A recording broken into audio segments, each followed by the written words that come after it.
Hey, hello. Good evening. Welcome back to another live stream of this game. That's right. We already got some people here in the chat. Animal Time Shorts and Landon the UP Rail Fanner and Ceiling Fan Guy 2K10. That's like the longest YouTube name I've ever seen in my life. I didn't know you can have a name that long, but I guess you can. How are you guys doing? Animal Time Shorts, it's been quite some time since I've seen you. Oh, hey, Acermani456, you're here as well.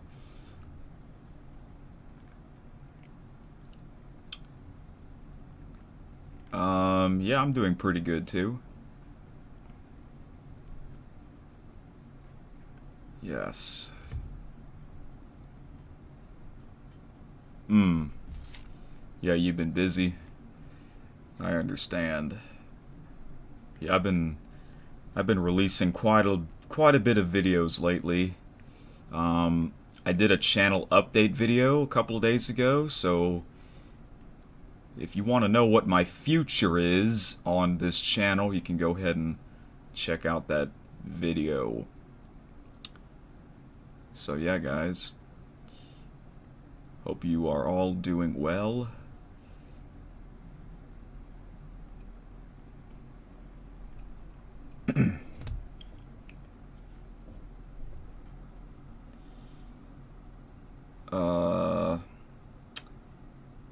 Animal Time Short says, I need your opinion on something, Eric. One YouTube to another. I assume that's what YT stands for, right? YouTube. Landon says, also, I'm making a Roblox game that comes out next week. Oh, you're making a Roblox game? Wow. That's awesome. I forgot you can make Roblox games. Because it's been many months since I last played Roblox. Well, I hope it comes out. I hope it turns out well for you once it's done.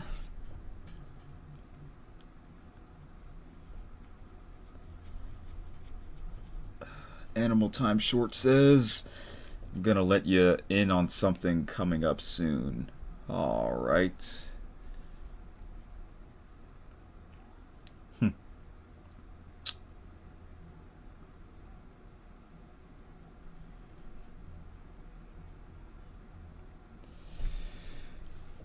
So yeah, guys. Wow, I'm surprised you guys are already here already. That assumes you got the notification.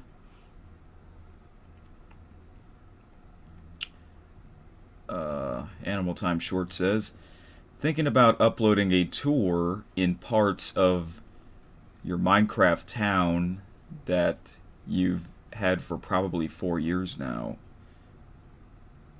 Oh, your Minecraft town.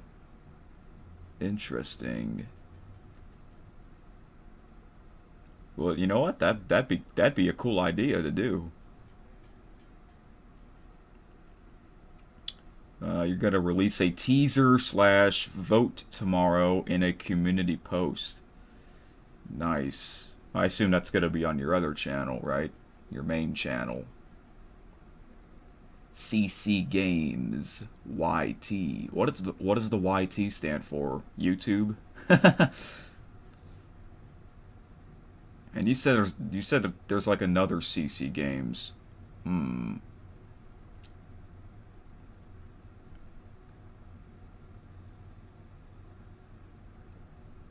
What does CC mean?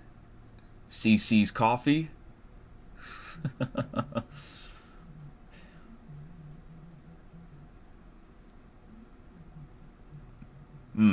Alright.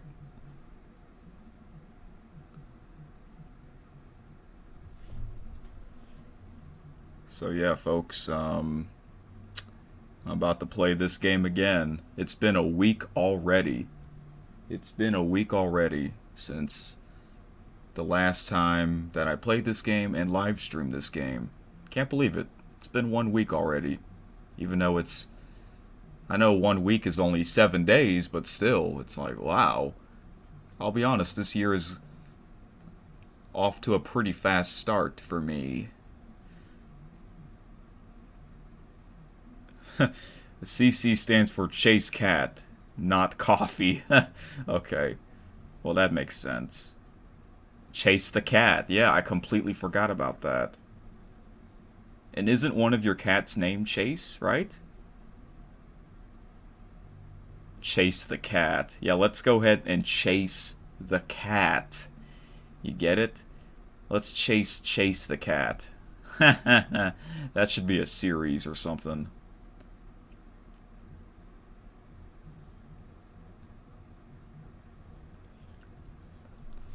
Alright. Let's see some of the past news of the past week. For those of you that play this game, the Cruising Kansas and Christmas Winterland events have been extended until February 5th. That's right. So that's coming up pretty soon, when this will finally come to an end. So yeah, 2 events happening at the same time. Luckily, I've already completed those.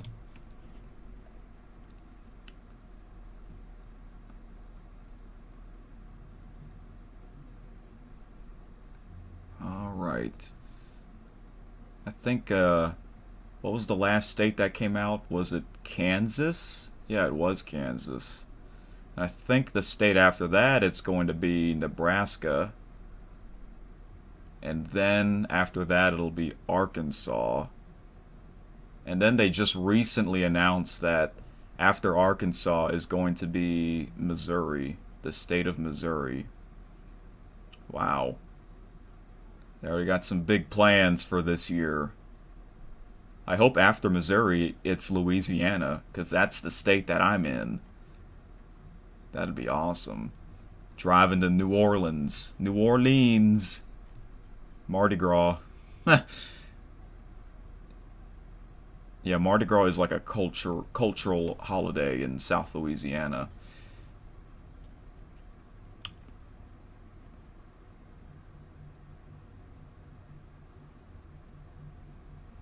Acer says, wow, it's going to be a month and a half till Easter after that.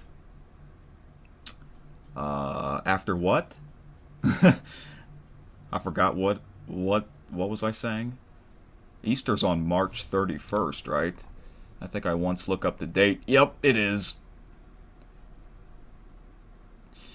Yeah, Easter's early this year, which means Mardi Gras is also early, and that's on February 13th, Tuesday. 2 days after the Super Bowl, 1 day before Valentine's Day. Yeah. Early.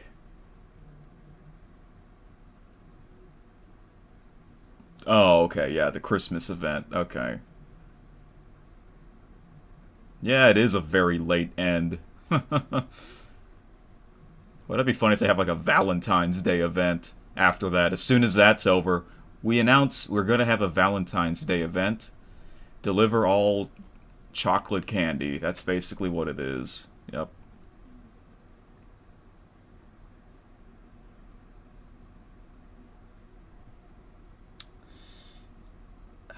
Animal Time Short says, Mardi Gras Casino and Resort? You hear ads on the radio. Huh, is that like your local casino in Ohio?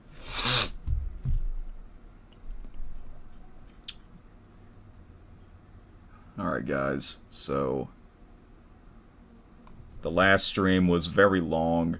Also, in that stream last Sunday, towards the end, I was doing commentary, and a crazy glitch happened, and I screen recorded that part of the stream and uploaded it. So I don't know if you guys have seen that video that I put out the other day of that crazy glitch of American Truck Simulator. And if you look at the thumbnail speaks for itself. It does. And wow, that video's got 165 views already. Wow. Yeah, but that was crazy. Never thought I would see a glitch like that in this game. Because, you know, this is still... I know we're approaching its 8th anniversary already, but this is a game where they add more stuff every year. You know, they add states to this game every year. Yes, we are approaching its 8th anniversary on Friday, February 2nd. Well, you guys know I will do a live stream on that day of this game, the 8th anniversary. That'll be a big day, or a big night, I should say, because most of my streams are in the evening. Yeah. And I'm thinking on that day, I'm going to do maybe the longest drive possible in this game, or maybe the longest delivery. I've done a few long deliveries, long drives, but not the longest ever. The longest one possible. That'd be kind of cool. We'll see how long that'll take. So, in the last stream, I bought my second truck. Yup. I spent like, I don't know how long, probably like 3 hours trying to decide which truck do I really want. Yeah, it took me that long to finally decide what truck do I want. So I bought my second truck, and then I have to drive it to my headquarters in Los Angeles. So I have 2 trucks now, but my first truck, my previous truck,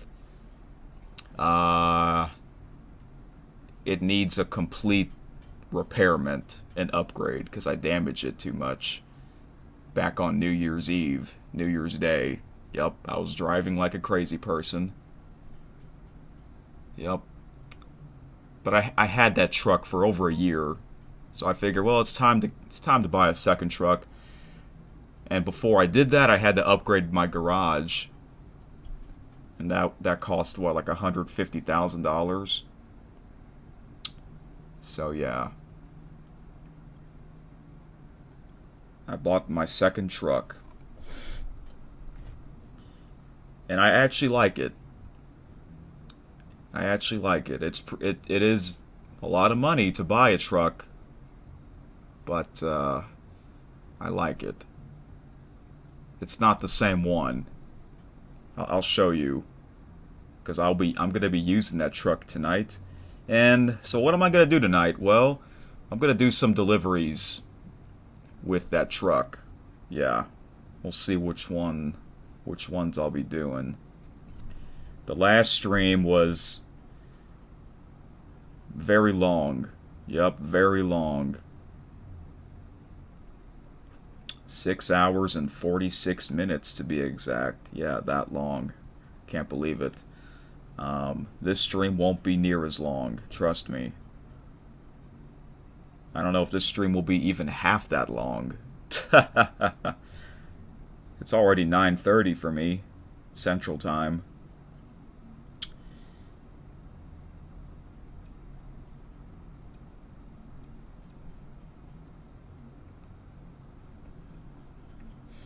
Animal Time Short says, your truck needs a lot of repair. Oh, you bought a truck too? I would like to see it. I would like to see what your truck looks like. I forgot you have this game too. Yeah, you once did a live stream of this game. And I've said this before, but for those of you that didn't hear it, sometime later this year, I'll have to do some videos and streams of this game, Euro Truck Simulator 2. And it's basically in Europe. Yeah.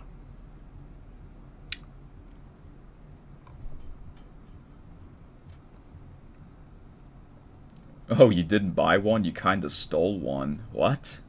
You mean like rented one? Also, you don't have to buy a brand new truck. A new thing that they added in that game is you can buy a used truck. But you have to look carefully. You don't want to buy a bad used truck, you know. You want to buy one that's still pretty new. And that's, you know, for people that don't have the money to buy a brand new truck. You can buy a used truck. But if you have a ton of money, you might as well just buy a brand new one.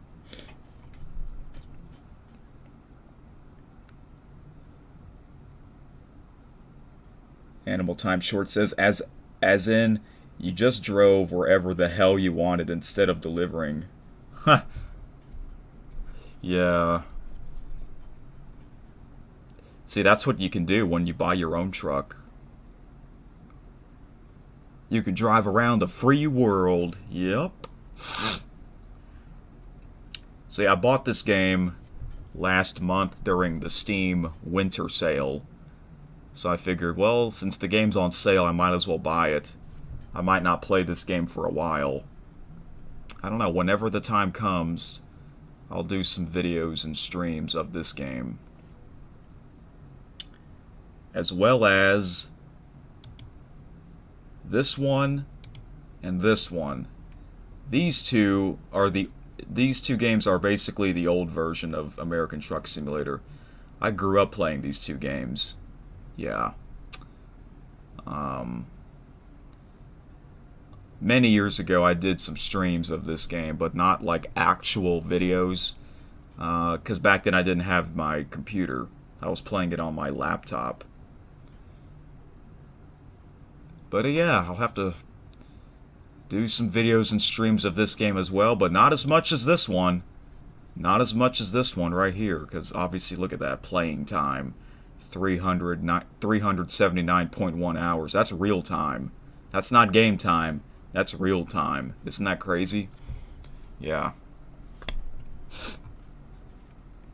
But yeah, these two are also an SCS software game, as well as this one.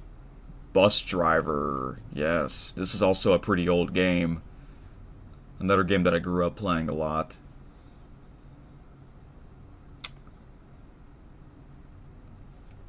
And another SCS software game is Hunting Unlimited 2010.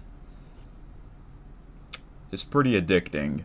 At least back when I was a kid and a teenager, I would play this a lot.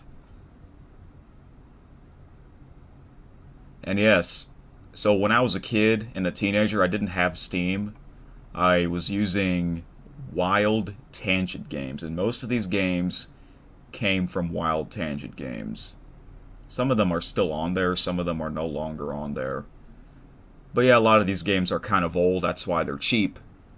They're cheap to buy. Anyway.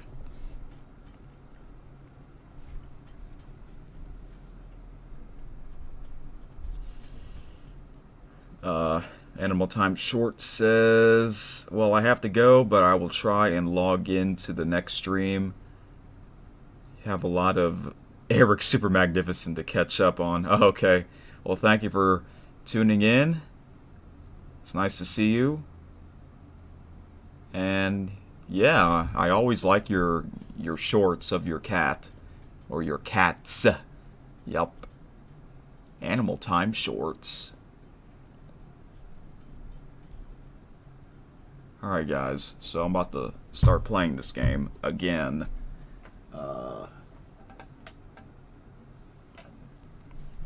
So in the last stream, I played a playlist of football videos. Football talking videos. And I'm going to do that again tonight, so that's why there's no face cam on. The football news, the big football news from last week. So, yeah.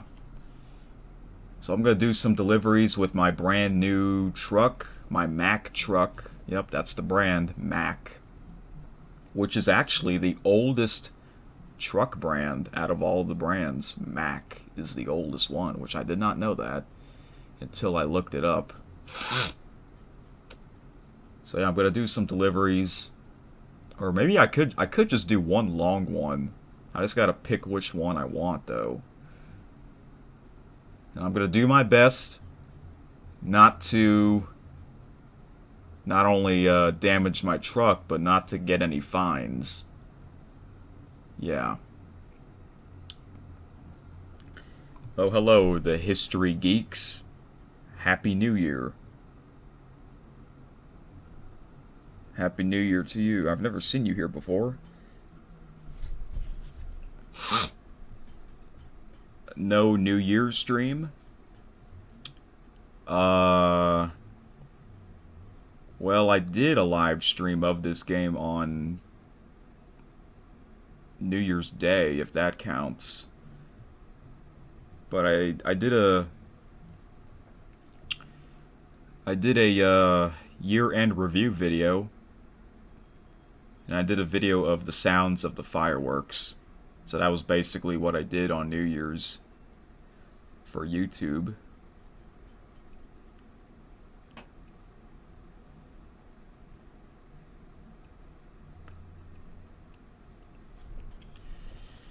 You enjoyed Christmas? That's good to know. If I remember what you got, that is.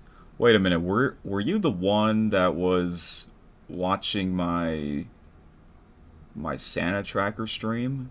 I think, aren't you the one from what is it, South Africa? Is that you? I think that is you. Oh, okay, well now I remember, because that was almost a month ago already. Okay. Well, I'm glad you remember me. Yep, I remember we were talking for a little bit. Yeah, time flies, doesn't it? This month is almost over already. I know.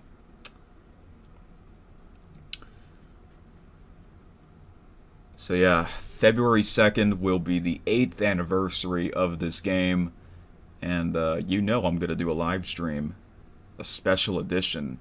Yep.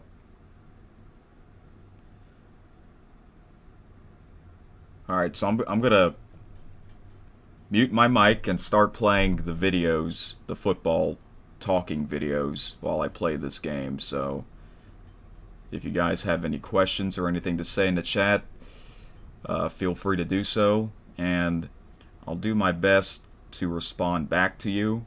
Sometimes you might have to be a little patient, because you don't want to text and drive, you know, especially in real life. I know I can just pause the game and do that, but I don't really want to, especially if I'm in the middle of a delivery, you know what I'm saying? Okay, I think you guys understand.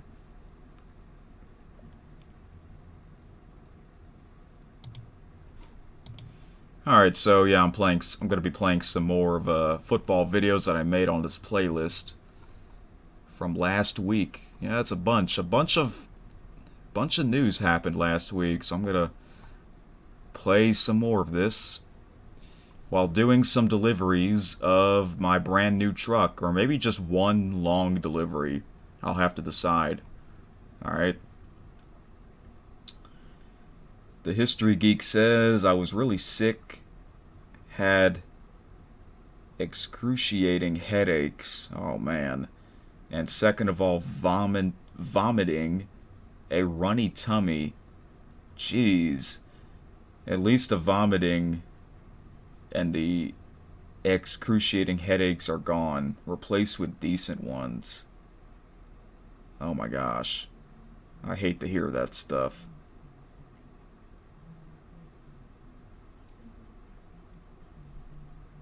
Well, I hope you're doing well right now. What time is it in South Africa, by the way? Must be like, is it like early in the morning? That's my guess. Or no, I think it's more like late morning. I don't know. It's like the other side of the world.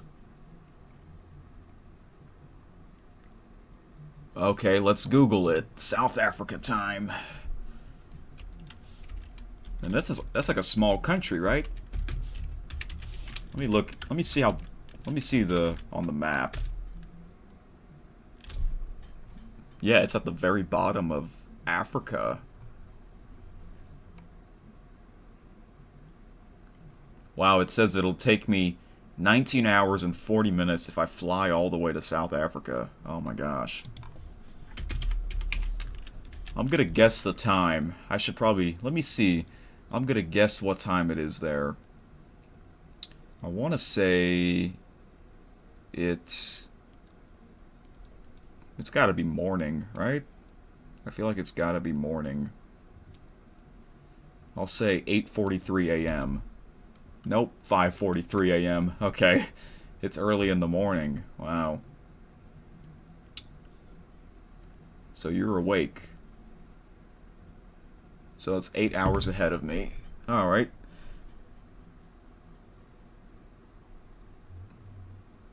We have the same minutes, yeah. The whole world has the same minutes.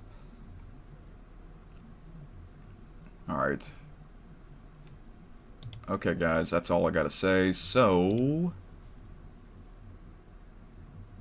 this stream will probably be about 3 hours. So nowhere near as long as the last stream, which was over 6.5 hours. Yeah. China? China doesn't have the same minutes? Well, what part of China? Because China is a huge country. I'm pretty sure China has different time zones, because that's how big that country is. Pretty much the only city I know in China is Beijing. And let's see the time. Oh, it's 11:44 a.m. in Beijing. Okay.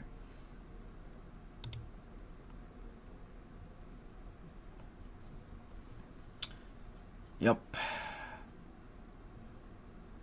So Beijing is 14 hours ahead of me. 14 hours ahead of me. Yeah.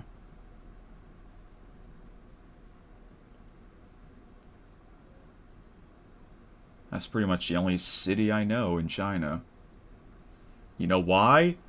Because they hosted the Olympics. The Summer Olympics in 2008 and the Winter Olympics in 2022. Yeah. Alright guys, that's all I gotta say. So I'm gonna start playing the football talking videos, and while I do a delivery with my brand new truck.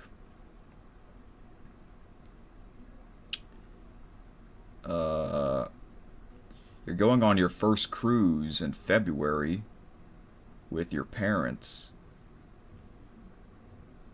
13, get your own cabin. Wow. Going on a cruise? That'll be something. I've never gone on a cruise. Cruise. You know what I'm gonna do? Yeah, I'm gonna do cruise control on my brand new truck. That's what I'm gonna do. Cruise. Yeah. Alright guys, that's all I gotta say. Gonna mute my mic and start playing these videos. And you'll see what my brand new truck looks like if you haven't seen it already. And one last thing, if you haven't seen that glitch video of American Truck Simulator, you can go ahead and check that out, because that was pretty crazy that it actually happened. A glitch, you know? Now, a glitch like that, that's happened a lot in the old version. American Long Haul, yeah, because that game's older. That game's like 15, 16 years old, so. But this one, oh my gosh. Alright guys, that is it. Hopefully the stream goes well the whole way. I think it will. If last week did over 6 hours, then I assume this week will. Alright. Okay, let's begin.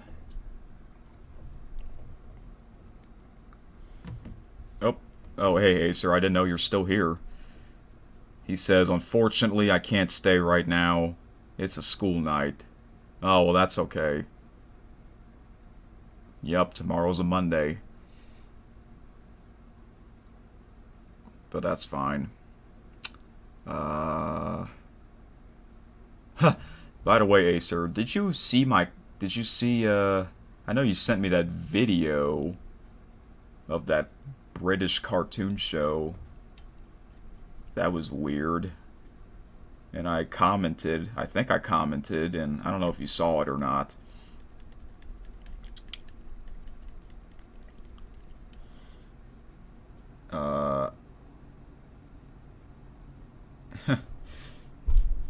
You want Mondays removed, just get Monday and go into Tuesday. Oh, yeah. Tuesday, go back to school. Yeah. It would be nice to get a Monday off, right? You can live without Mondays. Or Fridays.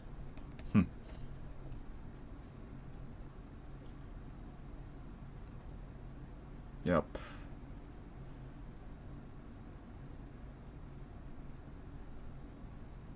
Anyway. Well, if you gotta go now, then you can go ahead. And I guess we'll talk tomorrow or whenever. So I got the chat on my phone. I'm gonna put it up just in case. Okay? And that's it. And that's it. I'm gonna start playing it. Mondays suck. Major donkey balls. Oh my gosh. Wow. Yeah, I used to hate Mondays too back when I was in school, but now I don't really hate it anymore because I'm not in school, even though I have to work, but it's just whatever, you know. All right, man. Good night.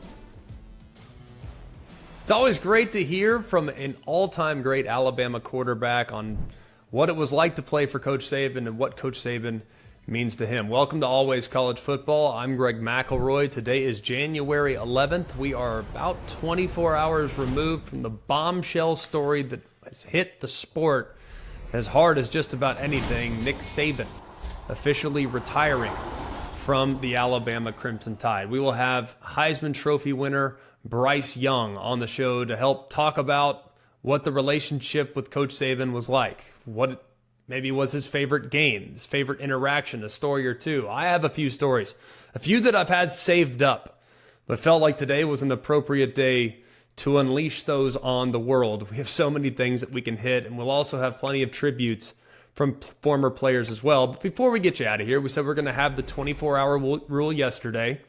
We weren't going to talk about future replacements, candidates that are going to be jumping out to the forefront, possibly taking the job. But what I'll tell you today is the qualities that I think Greg Byrne, the athletic director, I'll tell you what he's probably looking for when trying to figure out who is going to be the next head coach of the Alabama Crimson Tide. Well, let's kick things off with a great conversation with Heisman Trophy winning quarterback Bryce Young.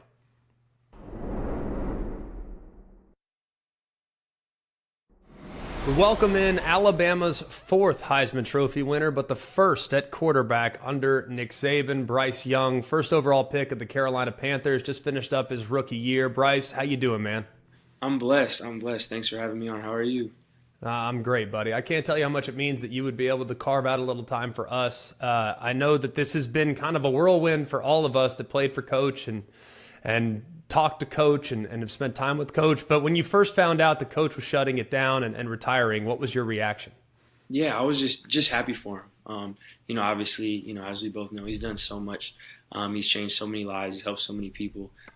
He's done so much for university, the city, the state, and I'm happy that now he kind of gets to sit back and enjoy it and close that chapter of his life and move on to his next. So I was super happy for him. When he was recruiting you, and really it was 2020, so a little different, right? I mean, I guess it was 2019 and 2018 when you were really getting recruited, but you got on campus in 20. When he was recruiting you and people continued to say, oh, well, this could be it, how many people actually used the, hey, Coach Saban's going to retire thing against you to kind of maybe mess with your decision-making process?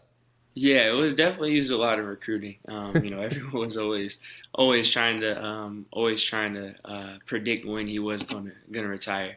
But he always, during obviously he was there throughout my whole time. He told me that he would, that he didn't have any of those plans for when I was there, and also just it kind of speaks to Coach Saban, just the infrastructure he built, where it's obviously, Coach Saban was head of it all, but he built such a strong infrastructure and a strong rest of the program. Everything else was great as well. So it wasn't really obviously anything that deterred me. When you found out yesterday, did you talk with teammates? Did you talk with players that are currently on the team who I know you still have a lot of relationships with? I mean, what was the conversation like amongst the guys that might have been still on the team and the guys that you played with that have since gone on to the NFL? Yeah, I think we were all surprised. We were all, we were all kind of taken back and surprised about what happened. But again, I think we kind of all had that same. We all shared that same kind of sentiment of just being happy for him. And someone with like Coach Saban, you don't even, it's so crazy to even think about him not being coach, him not screaming during fourth quarter at us, him not being out there during spring game. Like it would be, obviously it's going to take a lot of adjusting. So initially we were all just kind of like, we're all kind of just taken back by that. But ultimately we're all happy for him. I know you probably have a million stories. You play quarterback for him. You're gonna get some good and you're gonna get some bad. You had a lot of good, but is there a story that kind of stands out to you that helps us understand the relationship that you guys had together? Yeah, a fun story from my freshman year. It was a Thursday early on. I don't even know if the season had started, so it was finished with a 2-minute drill, and. It might have been before the season, and we go down, 2-minute drill to end practice. We go down, get down to maybe the 25, 30, and I'm with the 2, so it's like the very last thing we do, and there's 6 seconds left, so it was the last play of the drill.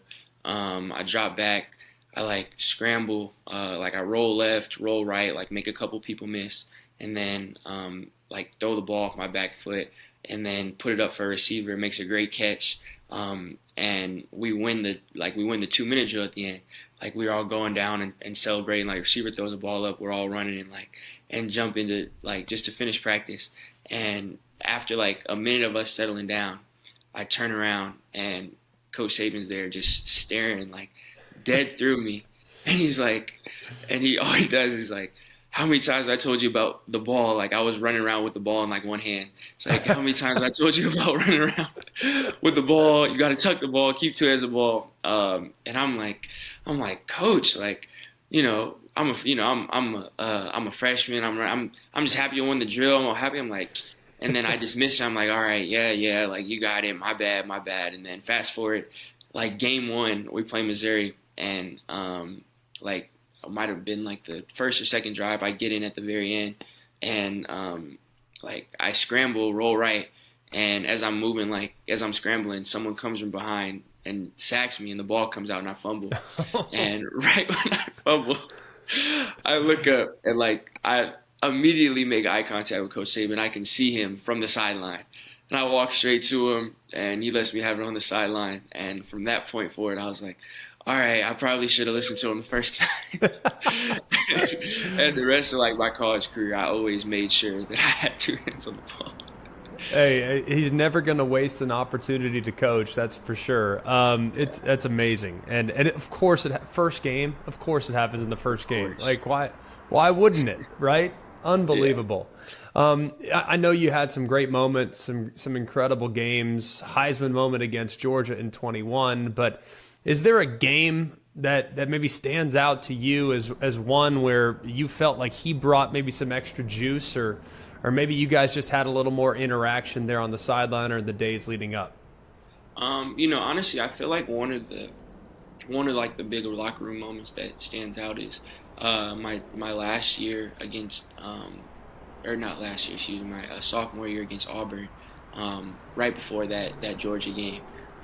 And Auburn coming in, they didn't have the best record, but we were, and I think we had already clinched going to the SEC championship, and we were trying to play obviously to try to get into the playoffs, but we were going to Auburn, and anytime we go to Auburn, it's always something always happens, but at halftime it was either it was like we hadn't scored at halftime, and it was like maybe like 7-0, 3-0, something like that, and we all just wanted to be kind of like we all obviously wanted we were expected to go in from the outside, and we were ranked whatever, and we all went to the sideline. We went into halftime. We were all kind of like, all right, like coach is gonna get after us. Like this is gonna be tough in the locker room. And one of the things that stood out was that his whole locker room speech was like one of the most encouraging and like positive speeches he gave all year, and like it was firm, and there was like obviously call to action stuff, but it wasn't just him being mad. It wasn't just him being upset. It was like in the moment where like our season was on the line. If we didn't, if we lose that, now we have 2 losses. We can't get in the playoffs. And, like in that moment, and we're underperforming. He was like, that was probably the most encouraging. That was the most that he pushed us to be better, and like was the most calm about it. And like I think we all kind of looked in and were like, okay, like now we really can just listen to what he's saying. And we took the stuff that he said in the second half and we carried it throughout, and then obviously it led us to the fourth quarter in those overtime games. And like throughout that whole process, there was no just anger, no, like obviously he's passionate, but he pushed us and actually was like the most encouraging in that moment. I think that for me, that's one of those moments that really stood out on just how good of a coach he is, knowing what every moment calls for. It's amazing to me. You're so right when you say that. Just when you think you're going to get ripped, you do for a moment, like after the fumble against Missouri. Like, yeah, okay, for a moment, but usually when you're at your lowest, he'll bring you up. And when you're at your highest, he'll bring you back down. And the consistency that he tries to create is ridiculous. And I can remember that vividly as a player, and now having watched it for 15 years and 10 years as a broadcaster, you could not be more accurate in that assessment. What would you say you will take from having listened to him, learned from him? And obviously we know how you're going to apply it to your NFL career, but how will you apply it to your life even beyond the field?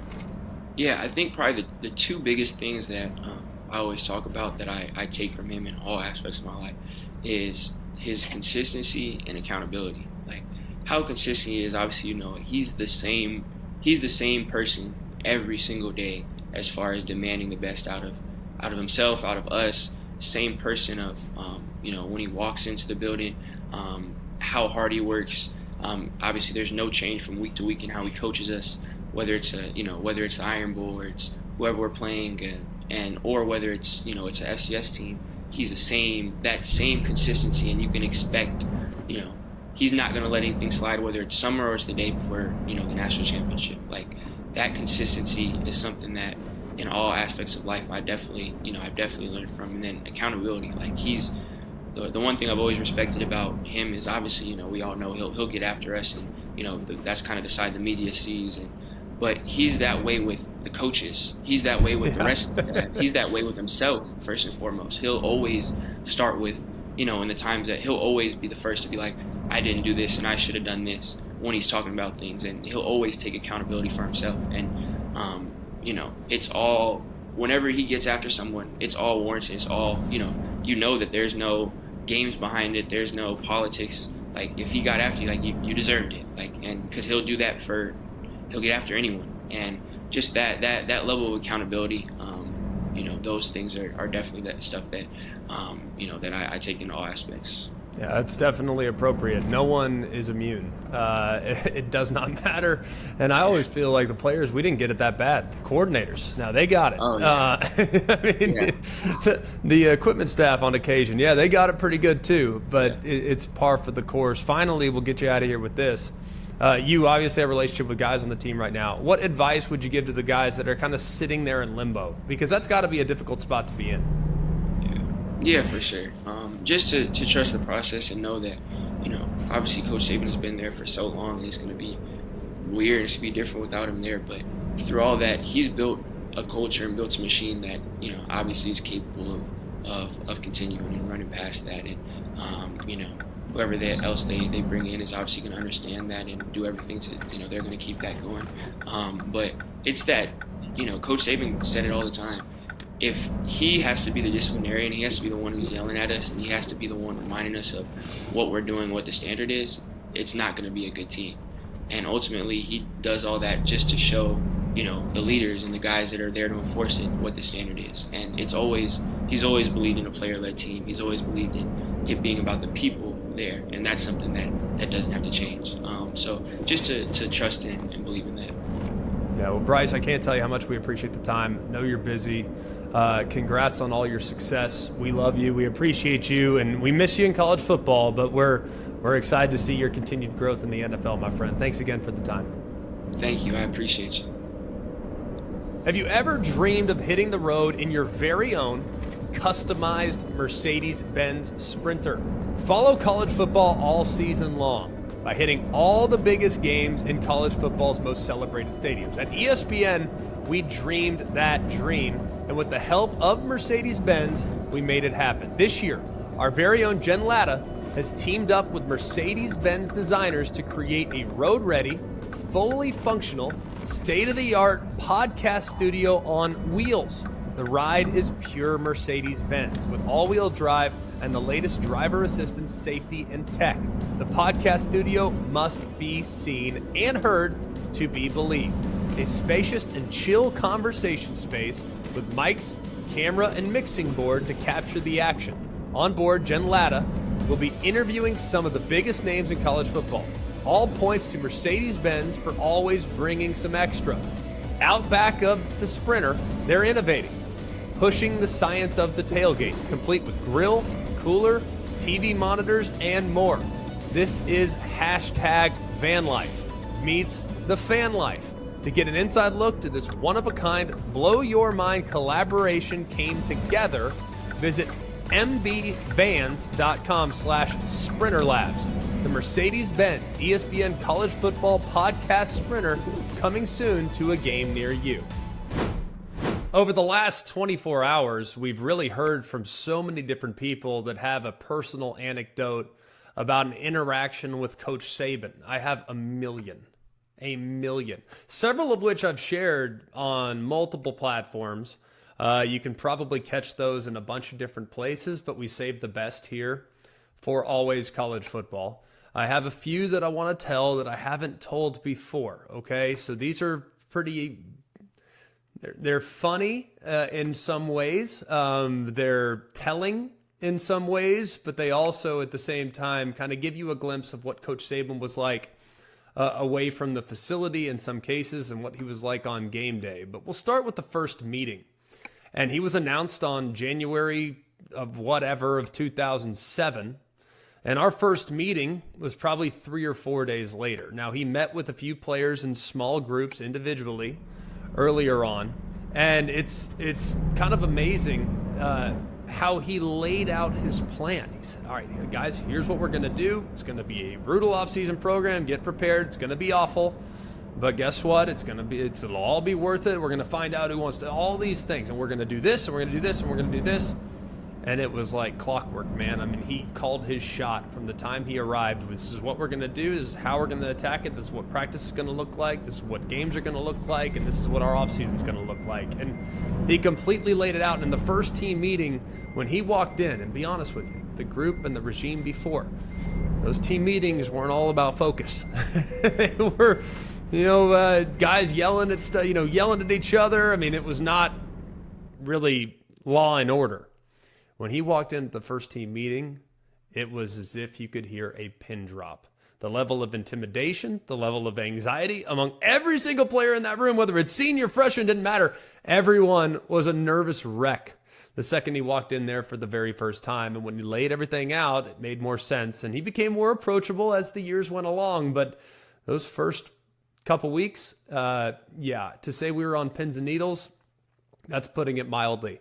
Another great memory that I have of Coach Saban that kind of brings to light just how funny he is and how much he's always kind of trying to crack jokes and things like that. This was in 2007. And at that point, we were going through the first rendition of the fourth quarter program. And the time, it's 2007, our workout shorts were big and they were long and they were heavy. And the first fourth quarter program was so grueling that we were all completely drenched in sweat.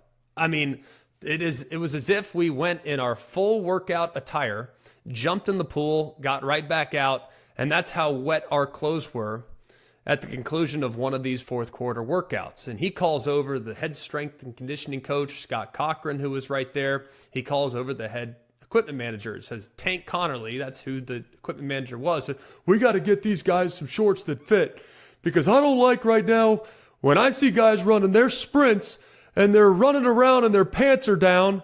And he literally pulls his pants down and imitates us running. Now, little did Coach know it was not for style. It was not to be cool. It was because our pants were so heavy from the sweat that we had dripped into the shorts, that they were falling down as we were running our sprints and our curves and our plyometrics. So he quite literally mooned us as he imitated us going through the workout. So that was a way that we all got a good laugh. By the way, there was not much laughing in the fourth quarter program, but when Coach Saban basically mooned us and imitated us running our sprints, that was a lighthearted moment in what was 6 weeks of fourth quarter activities there in 2007 that just basically ran us into the ground. A few years later in 2009, I was about to become the starting quarterback. And every year, Coach Saban would take all the leaders at their specific positions, and he would take the leaders and he would take them out on a boat trip. We'd go to Coach Saban's house. We'd have lunch. We'd talk about the season. This was usually in late July, right before we're getting ready to go to camp. So we had finished our summer workouts. It was kind of a nice way of just closing everything up and just setting the table for the camp that was coming up and then the season that would ensue. But on this particular year, my first time there, I was like, this is cool. I'm a starter now. This is awesome. This is going to be great. And Dante's like, you're going to have a great time. Dante Hightower, you're going to have a great time. It's just so fun. You're going to love this. We'll go out on the boat. We'll go tubing. So Coach Saban, he puts the tube on the back of the boat and we start going around and Dante's up first and he's getting thrown all over the place outside the wake. I mean, going like hopping over the wake with some ridiculous velocity. I mean, Coach has to be doing 40, 50, 60 miles an hour on a tube. So we were cruising. Dante is getting thrown around. Rolando McClain's getting thrown around. All these other guys on the team are having these incredible boat rides and this amazing, amazing tubing experience. And I'm up. I'm sitting there thinking, this is going to be great, but I better hold on for dear life, man. This could be intense. Like, I'm not as strong as Dante. I'm not as strong as Rolando, but I'm going to hold on. I just don't want to get thrown too early, right? I mean, you don't want to get thrown off the bowl 3 seconds into your 8-second ride. Like, you just want to kind of hang on and hang on for dear life. Well, I get on the back of the boat, and Coach Saban's going about 25. I mean, I'm not kidding. Like, I'm standing there. I'm like, all right, when's it coming? Is he going to just veer really quickly, or am I going to be staying in the wake? And basically went around and around and around, and he never ramped it up. I don't think I ever got outside the wake. And I got back on. I'm like, Coach, what? You're throwing these guys around. They're having a great time. I'm sitting here like, I mean, goodness gracious. I feel like I have 2 or 3 seatbelts on as I'm riding in the back of a minivan. Like, what are we doing here? He goes, do you realize right now that if something were to happen to you, we got to go with the freshman? We have to keep you safe, and you better understand the importance of protections and that availability is the most important ability, and that if you got hurt out here on the lake, that would be doing a significant detriment to our team. I was like, what? Coach, all I wanted was a good ride. I was just messing with you, man. Like, it was all good, but it was him, man. It was him. And then I think one of my favorite stories that really sums up how he's wired, how he operates. We're playing against Texas in the national championship. Colt McCoy gets hurt early in the game. We're up 24-3 at halftime. We have a convincing lead. We have a comfortable lead. We're in a really good position to feel good about where we're at. And I'm not saying that they're in the locker room at halftime. We exhaled or we kind of let our guard down. But, you know, a lot of us were like, all right, whew, thank goodness. Like, we're in good shape, boys. Let's just get this thing to the finish line. We'll be good. Let's just not lose it, right? So we go into the second half, and Garrett Gilbert, the guy that came in relief for Colt McCoy, hits a couple big plays downfield. Next thing you know, I mean, shoot, it's a game. And it's 24-21 there in the fourth quarter. We know we got to put a drive together. We ultimately get a couple first downs, pin them deep in their own end, sack fumble, we run it in, another interception, we run it again. I think final score was 37-21. I know. The final score was 37-21. We're all so happy. We're celebratory on the sideline. Coach gets doused in Gatorade and gets hit hard with the Gatorade, I might add. Definitely the worst Gatorade pour of all time, but certainly a good one because it was red and it was all over his white shirt, so it was fitting. Gets doused in Gatorade. We go back in the locker room. Everyone's high-fiving like, good job, boys. We did it, man. Let's go. This is awesome. Coach calls us up, and we center around. We're all on a knee, and Coach is sitting there saying, guys, I'm so proud of you. I'm so proud of you. This was a journey. You guys trusted us when we got here, and we are very, very grateful to all you seniors. Man, this has been a great ride. Thank you for believing in us. Thank you for everything that you contributed to the program. The program's in a much better place than when you arrived because of your contributions. But for you guys coming back, that's not the way we play in the second half. We're going to have to get some things sorted out. We're going to have to address some issues because we let our guard down in the second half and nearly lost the dang game because of it. That was Coach. Sure, there's a moment of happiness, there's a moment of celebration, but guess what? This is an opportunity to teach. This is an opportunity to get better. He was like that all the time, and that's why the program never leveled off. That's why the program never let their guard down. That's why the program continued to sustain excellence over the course of a 16-year period. 6 national championships, 9 national championship game appearances, handful of SEC championships, 8 college football playoff appearances. Just a remarkable run of consistency and success, because the leader of that organization was the epitome of consistency and success. A couple of tweets that came in from former players that we felt like we wanted to make sure that everybody heard, thought they were special. Here's Mark Ingram, Heisman Trophy winner. Coach Saban is the GOAT. Thanks for believing in me, in a young man from Flint, Michigan. Helped him become a champion on the field, but more importantly, a champion in life. Enjoy retirement, Coach. You earned that. Love you, Coach Saban. Roll Tide. Dante Hightower, another member of the 2009 team and a member of the 2011 team. Enjoy retirement, Nicky, my boy. Hell of a damn coaching career. Thanks for helping so many young men reach their goals and dreams. Hashtag RMFT. Mac Jones, a first-round pick from just a couple years ago. Thank you for believing in me. Thank you for teaching me the process. Thank you for the invaluable football and life lessons you taught me and so many others. Players, coaches, families, friends, and fans. Thank you to the greatest college coach of all time. Roll Tide forever, Coach. Trey Kirkpatrick, one of the first big-time signees of Coach Saban's tenure there back in the late 2000s. Today is a weird day. I don't know how to feel, but I'm so happy I was able to play under you and learn so much from you that I still hear you saying it now. But congratulations on an amazing career, Coach. You're the definition of a leader and a true champion. You will forever be the GOAT. And a couple other coaches, in case you are exclusively living here in the college football world, a couple other coaches decided to shut it down in the NFL. One is Bill Belichick, the other is Pete Carroll. And Pete Carroll, of course, a long history at USC, tremendous success at USC. Him and Coach Saban retiring on the same day is pretty remarkable. So a couple tweets from former assistants of both Pete Carroll and of Nick Saban. Here's Lane Kiffin, the two GOATs, so honored and blessed to have learned from them and won national championships with both. Thanks for taking a chance on me and being amazing mentors to me. Appreciate you both more than you will ever know. At Alabama football, at Seahawks greatness we may never see again.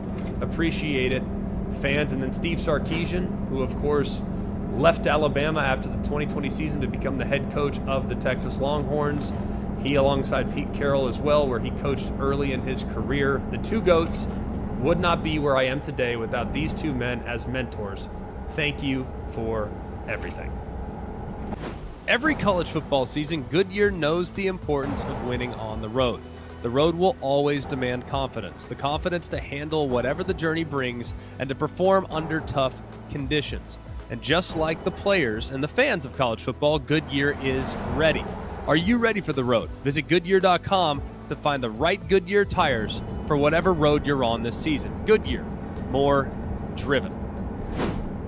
We gave it 24 hours. The 24-hour rule applies. Thanks to you, Coach Saban, of course. We got to just kind of mellow and kind of skedaddle our way through the last 24 hours and try to just focus on what was accomplished and what was achieved. But at some point, we do have to flip the page, and we have to focus on what's coming. And right now, at the moment, it is one of the most highly coveted jobs in all of football, not just the NFL. This includes college, NFL, you name it. The head coach at Alabama has been occupied by two of the all-time greats, Nick Saban and Bear Bryant. I personally think they're number one and number two, respectively, all-time as college football head coaches. So the place is remarkably attractive. And while it's a difficult job because the expectations are high, it is also a job where you can win championships because of alignment and the resources and the passion that exists here in the great state of Alabama. I know a little bit about what I think this job will entail and what kind of candidate will be under consideration. Now, without going too deep in the weeds and getting into specifics, I do get the sense that whoever gets this job is going to be a guy that has great energy, a guy that has a track record of success. I do think whoever gets this job will be endorsed in some ways by Nick Saban as well. And I think that there are a bunch of different candidates that would be really, really solid. But it also needs to be mentioned that fit is very important. And we've seen tremendous coaches, guys that I have the utmost respect for, fail because the fit just wasn't right. And a lot of the fit might be based on personality characteristics, maybe an identity, offensively or defensively. For instance, do I envision Alabama all of a sudden morphing to a Mike Leach air raid style of attack? No, I don't. I don't think that's the route that they would go. I would expect whoever's the next head coach of Alabama to implement principles offensively that resemble that of what's been successful there for the last 17 seasons. A multiple style of attack, a group that uses a lot of shifts and motions, a group that believes in player development, but at its core, it starts from the inside out. A group that really prioritizes the line of scrimmage, a group that prioritizes development at the quarterback position, and a group that also acknowledges complementary football, because that's what won there for the last 17 years. I would expect the next head coach to follow in some of the same principles. As far as the defense is concerned, it's going to be a group that inherits a wealth of talent, a lot of young talent, but a group that has traditionally played pattern match coverage, a lot of man coverage, and coverages that are very easily translatable to the National Football League. That's what's won there in the past. That's what I think will win there in the future. Like I said, I know quite a bit about what's going on with this coaching search, but I'm not going at the moment to list a bunch of names. It doesn't do me any good. It doesn't do my sources any good. But I can tell you, I think whoever gets the job is going to be really, really, really well respected. And I know that there are candidates that have shown interest in the job that you wouldn't think would show interest in the job because they're at a place that is already remarkably successful. So we'll leave it at that. But like I said, I would expect this decision to be made sooner rather than later, and I would be highly surprised if we fast forward to Saturday and Alabama hasn't found their next head coach. You smell that? That's the scent of fresh turf and freshly cracked Dr. Pepper, which can only mean one thing. It's college football season. So block off your Saturdays and swipe a sweet Dr. Pepper from the mini fridge, because there's a new season of high kicks, long throws, and Fansville commercial breaks to carry you all the way to the West Coast games. That's right, the fans are back, and this year things are heating up.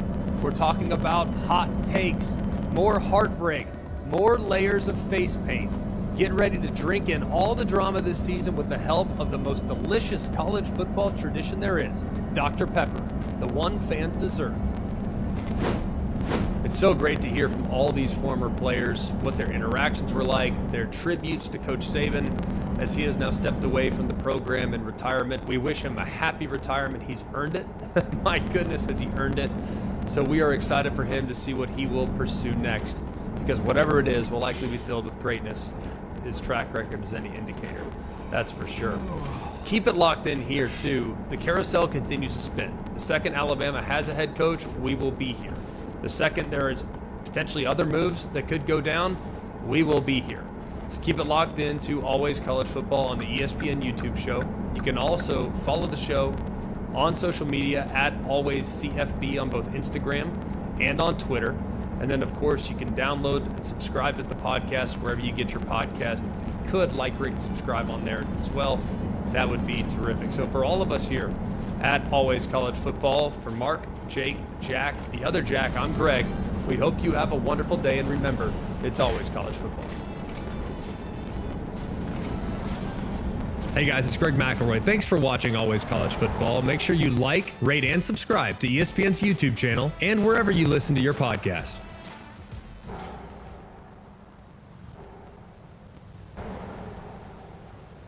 Belichick won 296 games with the Patriots, in addition to 37 wins in 5 seasons as the Browns head coach prior to his time in New England. That leaves Belichick with 333 wins entering next season, 15 shy of breaking Don Shula's record for the most wins by a head coach in NFL history. Feels like he might be able to break that record if he continues on, which is what we expect. So, Adam, as we spin this forward, what do we know about what Belichick plans to do next?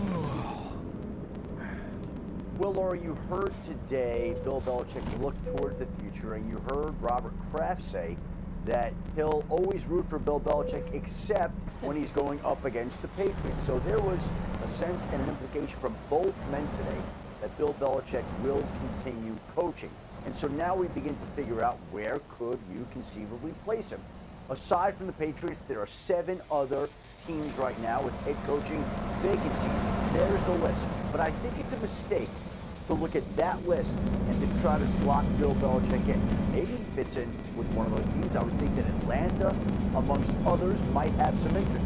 But I think what you do is you look at the rest of the league, the teams not in the playoffs and teams in the playoffs. And you begin to wonder, when owners wake up this morning and hear the news that Bill Belichick is out in New England, are they asking themselves, does Bill Belichick represent an upgrade over the coach that currently is in charge of their respective franchise?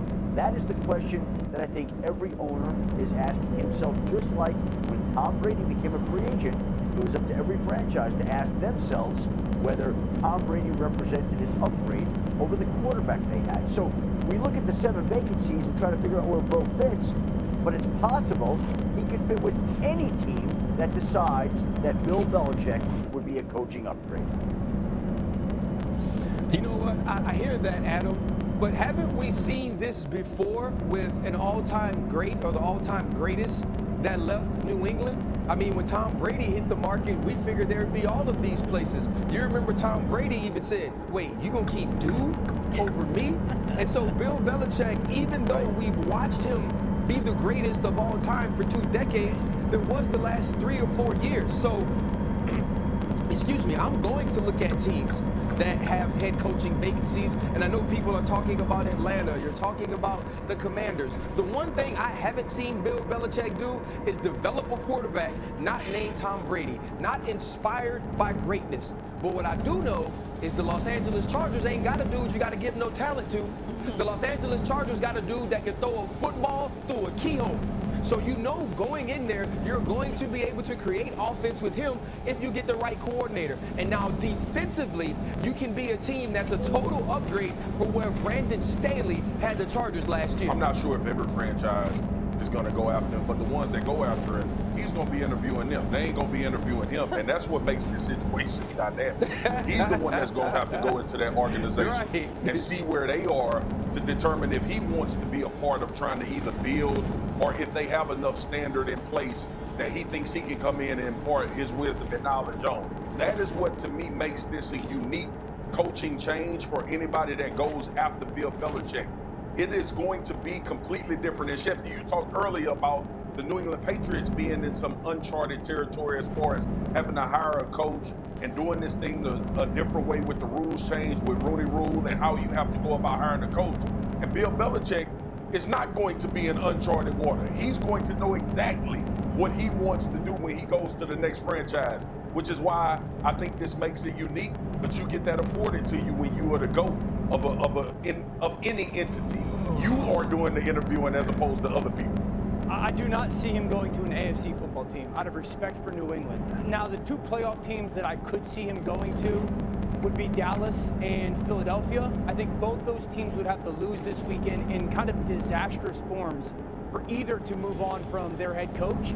But if that did happen, those are the two teams, at least playoff-wise, that I could see Coach Belichick going to. I just don't see AFC because of the ties he has to New England and not wanting to potentially see them in an AFC championship game to potentially go to the Super Bowl. I think Atlanta, I think Washington do make sense. And I also don't know if he's going to chase a quarterback. Like, he built the greatest dynasty ever with the 6th rounder. So I don't know if like the chasing a quarterback is more important than the health of a roster. I think as much as he's struggled without a high-end quarterback, really the struggles were because of the depleted talent across the roster 1 through 53. Dan, I think Bill Belichick wouldn't care if he landed in the AFC, the NFC, the FCC, whatever it may be. You come up with Thank you, Adam. He That's would what go I'm about coach to be too. whichever good organization is. If he would go coach, I think he would go coach in the AFC East if something opened up and it was the right opportunity, and go up against New England. He doesn't care what conference it is. He never Man, backed say down. it again. Right? Say it again, Adam. Exactly. I'll say it again. I'll Okay. say it again, RC. Any opportunity that's attractive, as long as he doesn't have to go up against Dan Orlovsky playing quarterback, That's is a good going to point, be Shefty. something that interests Bill Belichick. Yeah. Okay? That's a as good long point. as there is a quarterback in place, he doesn't care what conference it's in. I got something to He doesn't say. care if it's the Hey, WAC I'm conference coming or to the you, MAC Swag. conference. The good thing is Dan I is got not something in to say. either the AFC or the NFC, so it's fine because the best numbers is there. Go ahead, Marcus. Dan, use your correlation, all right? Because I hear you, and I'm with Shefty and RC on this. Remember, Nick Saban left and went to Miami and came back to Alabama after coaching at LSU. These dudes are not too much different when it comes to situations and where they believe they can win at. And I think we all in agreement that Justin Herbert is a big incentive to go coach somewhere. Go ahead, RC. Hey, guys, people like Bill Belichick, they don't create work friends. Ain't no work friends for Bill Belichick. Bill Belichick ain't worried about, oh, I only want to see you in the Super Bowl. Bill Belichick is worried about how can I get to another Super Bowl. And if that's in the AFC, the NFC, the AFL, the IFL, he's going to be willing to do that. But what's most important for him is understanding that he doesn't have a lot of time. And he wants to be in a place that desires him so much, he gets that full control again. And that's a place like a Los Angeles. And if he has to beat the Patriots on his way, he ain't tripping about being in a place, winning a game where he's going to be in the Ring of Honor. Yeah, I get your guys' point, and I can If we're appreciate gonna give him that. the Los Angeles job. Go ahead, Dan. Go ahead, Dan. I could appreciate that. I think a little bit my vantage point was also Mr. Kraft. You know, like the conversations that they had, and both of them being very outspoken, that was amicable. Again, like, does Mr. Kraft want Bill Belichick coming back to Foxborough? I don't know. I just think that the way that Tom was very clear, I wanted to get out of the AFC. Does Coach Belichick have that same vantage point, or does Mr. Kraft say, hey, you can go, but I don't want you in the conference? Adam, really fast, I just want to ask, do you think it's important for Belichick, we talked about him interviewing some of these teams, to have a lot of control, the GM and the head coach type package like he had in New England? He can't be the GM. No, I think he's going to want to go to a situation where he feels like he can win, whether he has some control or voice in the front office or not. I think he's just going to want to go to a good, comfortable situation, whatever and wherever that is, whatever conference it is. I know Dan's in the way of his feelings. He thinks that feelings here are important. No, he wants to win. So one of those players that Belichick got the most out of was Tom Brady, a 6th-round pick back in 2000, which was Belichick's first season as the Patriots head coach. Belichick and Brady won 249 games together. That's 105 more wins than any other head coach quarterback duo in NFL history. Owner Robert Kraft was asked what led to the ultimate decision to part ways with Belichick. The last 3 years have been pretty tough, and I know for our dedicated fans and myself, and in life I just learned things happen, and our family is the custodian of this asset, the New England Patriots, and we know how important it is to the psyche of the community, and what's gone on here the last 3-4 years isn't what we want. So we have a responsibility to do what we can to fix it to the best of our ability. See what that fix looks like. And Kraft clearly thought it was time for a change. Dan, do you think Belichick's style will translate in a new organization? Oh, absolutely. I think Coach Belichick is still a Super Bowl winning coach, specifically defensively. If you watch the New England Patriots this year, they don't end up in this situation because they can't play defense or they're not well coached. They end up in this situation for one of two reasons. One, and Mina pointed this out, they have not signed a player that they have drafted in the first, second, or third round to a second contract since 2013. They're in this situation because of a lack of talent, and two, they're in their situation because of lack of offensive performance. He can still absolutely coach. He can coach a Super Bowl caliber and winning organization. I don't think he can general manage a Super Bowl caliber and winning organization. Yeah, I think that's the point, Dan. Hire a GM and let Bill Belichick completely focus, put more of his attention into coaching the football team. I mean, I'm sure he'll work in unison because he has a particular type of player that he likes to bring in the organization, which has not worked out for him offensively, but defensively, to your point, he still had a tremendous amount of success, and it was a team formidable enough on that side of the ball to make you at least feel like they had a chance in games. But here's the point. Like Bill Belichick right now, like we were talking about earlier, has an opportunity to pick where he wants to go once he finds out that the interest is there. And I think it's going to re-energize him. I got killed for saying this, but I was like, the time is just up and quick. It felt stale, it felt stagnant. I'm sure that's how they felt. Robert Kraft alluded to that while he was talking about that. And sometimes a new scenery, just like for players, can re-energize coaches as well and make them kind of evaluate themselves and go back to the drawing board and see if they need to change anything. You know what else matters as much too is who's going with them. Who would be the offensive coach going with him? Is he going to get Josh McDaniels as his offensive coordinator, Bill O'Brien? I think that's a huge part of this equation as well. Those connections are strong, and there's many of them. All right, tying the two biggest news stories of the last 24 hours, Adam Schefter tweeted this comparison today. Nick Saban with 9 SEC titles and 6 national championships. Bill Belichick with 9 Super Bowl appearances and 6 titles. RC and Marcus both played for Saban and against Belichick. RC, let's take a minute to talk Saban. What kind of impact did he have on you?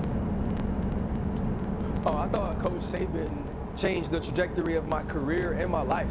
Coach Saban, when he met me the first time, I thought I was the best player on the entire defense. And he told me all the ways I could be better, and that if I bought into those ways, I could be a guy that played on the next level. In my senior year, when I come in as a preseason All-American, preseason first team All-SEC, and I'm not playing well, he pulls me aside and I unload on him why I felt like there was so much pressure to play well, that I wanted to live up to all the hype, that I wanted to be a guy that played on Sundays. And he told me that if I just believed in myself, if I had done everything I did to get to that point, that I will. And he said, I've coached more guys who get drafted late that play for over a decade in the league. And you had all the intangibles to do that if you just believe in you like I believe in you.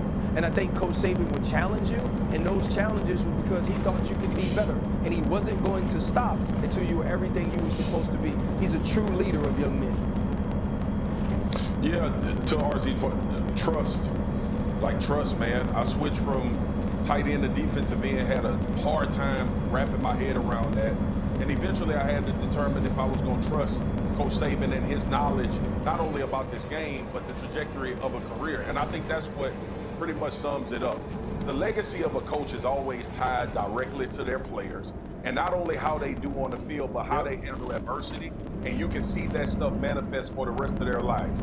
He told me, don't make a 4-year decision, make a 40-year decision, and I'm sure RC would agree. We are still reaping the benefits from having an opportunity to work alongside and be tutored and mentored by Coach Nick Saban.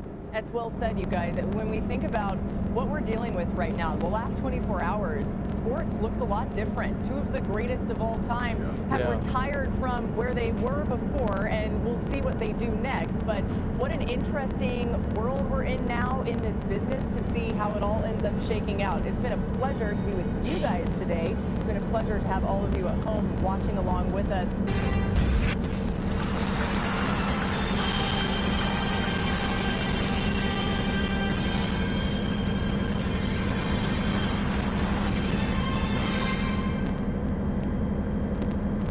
So this is the fault of the NCAA.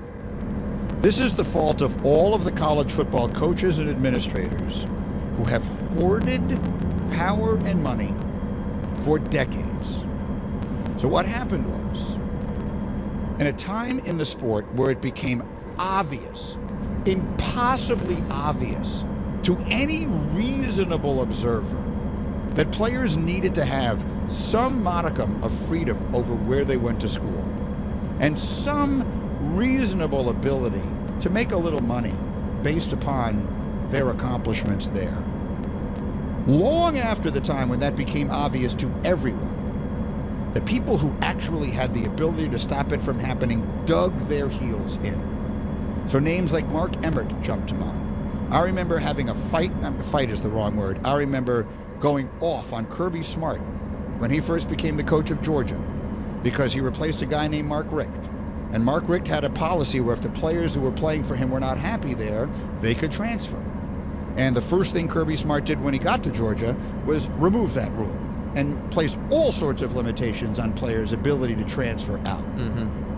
That's patently unfair.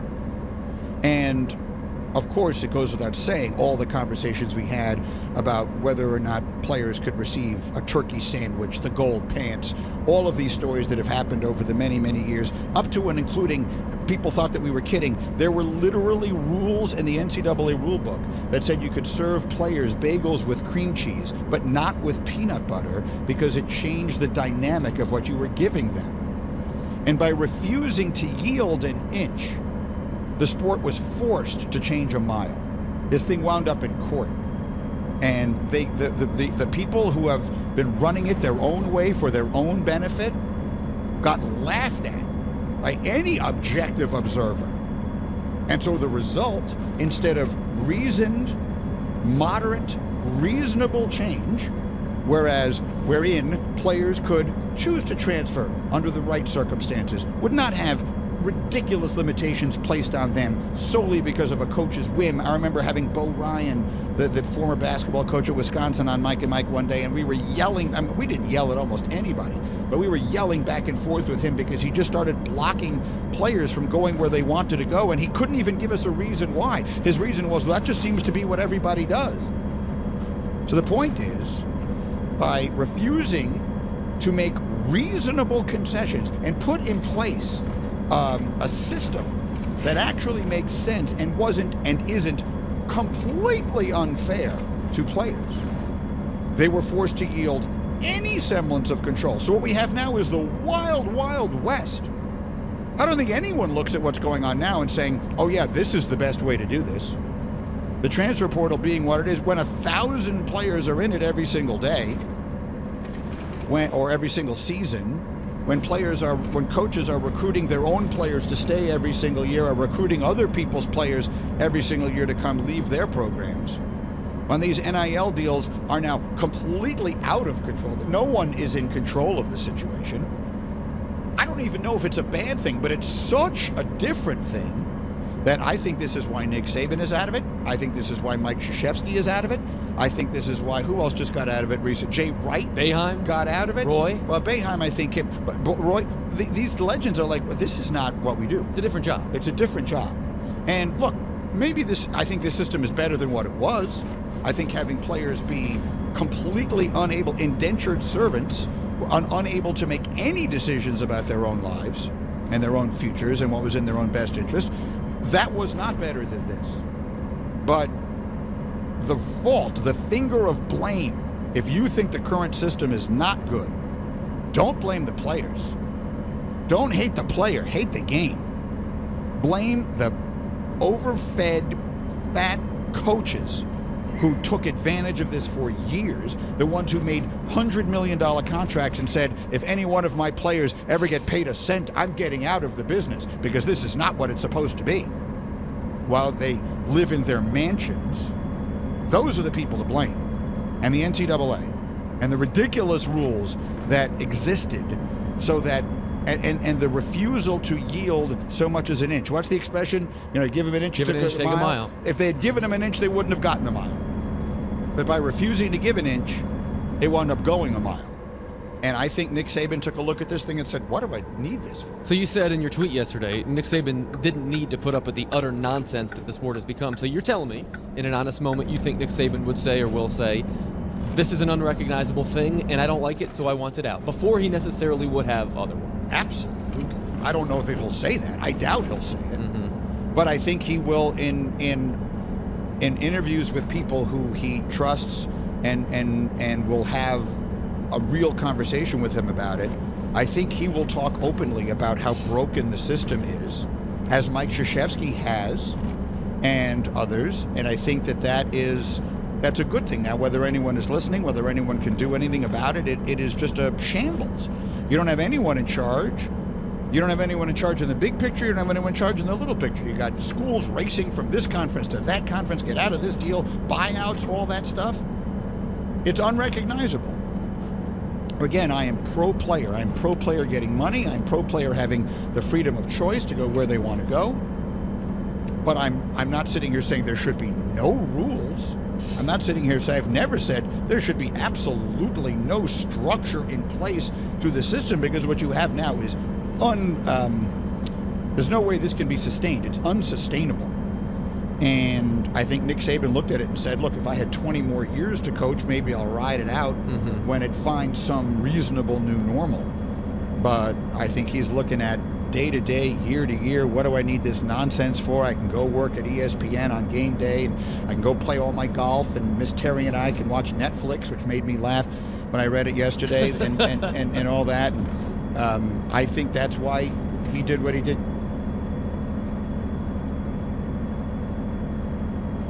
To have the kind of success that Bill Belichick and Tom Brady had together, it's a miracle. It is literally once in a lifetime. It's never happened before. And what you're saying reminds me so much when I had Brady's father on, after they won the last Super Bowl in Tampa or something, I asked him, what makes him keep going? And he said to me, because he loves the little things, all the stuff everyone else hates, the stuff everyone dreads, all of the things that eventually drive people out of the game, because it's not the glory, it's the minutia, that Brady loved that stuff. And you're telling us, and we know it, that Bill loved that stuff, and maybe that explains their symbiosis, why they were able to do that together, because they loved the parts of this that most people hate. I think you're certainly onto something, and a lot. I'm sure they butted heads in a teammate in a, we're both trying to achieve the same thing, but I don't mean butted heads more than two guys who were at the ultimate top of their profession and proved that pretty early on in New England, that they, you're right, a lot of their minutiae, if we pronounce that correctly, was different, right? But a lot of it also was the team. Again, look, any successful team, coach, quarterback would say the same thing, but when you've won 333 games and all the Super Bowls and et cetera, and have all the success and mold a player, and almost all the time, I'm going to be proven wrong with this. Again, I'm all off the top of my head here. But, the team usually was flying in December, right? It's the team that ended up going somewhere. How do you... Oh, we're 2-2 in September again. Are we uptight? Well, what's wrong with the? I'm making it up. What's wrong with the offense? it's September 30th. He told me a long time ago. Again, any long-time coach would say this is true, but I mean, this is out of his mouth. It was one time, I think I was up there in late August, I mean, kind of earlier, middle on of this run. And I said, so what kind of team you got? You know, it was like a week to go to the season. And he goes, Boomer, anybody that thinks they know what they have before you've played 4 or 5 games is kidding themselves. Because now we would scout another team, and yeah, they have these 2 pass receivers or whatever it is, right? But any coach is fooling himself if they really think they know what they have until we played a quarter of the season. And it doesn't mean like you're trying to go 0-4 and not worry about it, but how things like that. He did, look, did anybody, you know, his every move he made, you can go, whoa, remember that he went for it in his own. Now, by the way, analytics would say go for it on your own 30, the game against Indianapolis, right? I mean, well, what was he doing? Well, they could have stopped Peyton that day, so we're trying to go for it and never give him the ball or whatever. Again, but the way he would work clocks and stuff with 6 minutes to go in the half. Again, is he the only one that ever did it? No, but his mind shouldn't say was, you're thinking about stuff that you and I, who follow football pretty closely, although we would never, you know, overstep what we think we know compared to anybody in the game. But you think about things that, how do you even think about that while your player is hurt, or this guy's just torched you for 5 catches for 120 in the first half of it, but I'm also managing to get, how do you come up with all that? Very unique mind, in addition to everything else about Bill.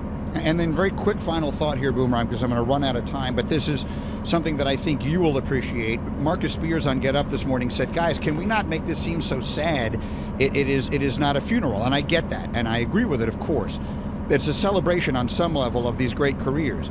But there's also something, those of us who mark the passage of time by sports, anytime an era like this comes to an end, it does leave me feeling very melancholic. It leaves me feeling a little bit sad. I'm watching video of Bill Belichick coaching Lawrence Taylor, for crying out loud, this morning, and that's 3 generations ago, and he's one of the last remaining links to that. When these kinds of eras come to an end, how does it make you feel? I was melancholy. I'm very close to Pete Carroll, for example, yesterday. Like, I didn't completely see that coming, but I wasn't shocked. So I'm not answering the Bill question with that, but I kind of was off last night. Like, darn, you know. So this, we've kind of sniffed that it wouldn't continue there, or 20% it would. How does it make me feel? Makes me, it's hard to do it immediately, but appreciate what we saw, whether you rooted for, against, or had no thought as a fan to watch the Patriots. Appreciate greatness and the drive to be great, but maybe look at ourselves at whatever job it is that we do, whether we're a plumber or whether you're on the radio or whether I'm on TV in my semi-retired state, and like, you know what, while we're doing it, we might as well try to be the greatest that we can, because everybody expects that, and because that's what these great ones expected of themselves. I mean, I hope I'm not talking around in circles, but we were lucky to see it, right, Greedy? We as fans were lucky to see it.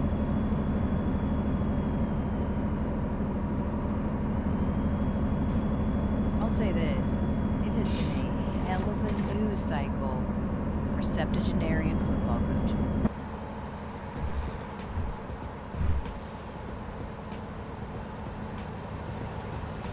Welcome to the Elle Duncan Show with Gary Streisky, and because all of these future Hall of Fame septuagenarian football coaches... There you go again, just using words right out of the gate that I don't know. You should know because you are a tricenarian, and I know that it is your birthday. And because of all of these... And this is really selfish of these coaches to be doing this they did this on my day. Your birthday. This is very selfish. They 100% wrestled the headlines away from you. They made it about themselves. Not cool. Yeah. I mean, God, Bill, did you have to wait to get fired on Gary's birthday? Has it hit you that your beloved Patriots, that the dynasty officially came crumbling down on Earth Day?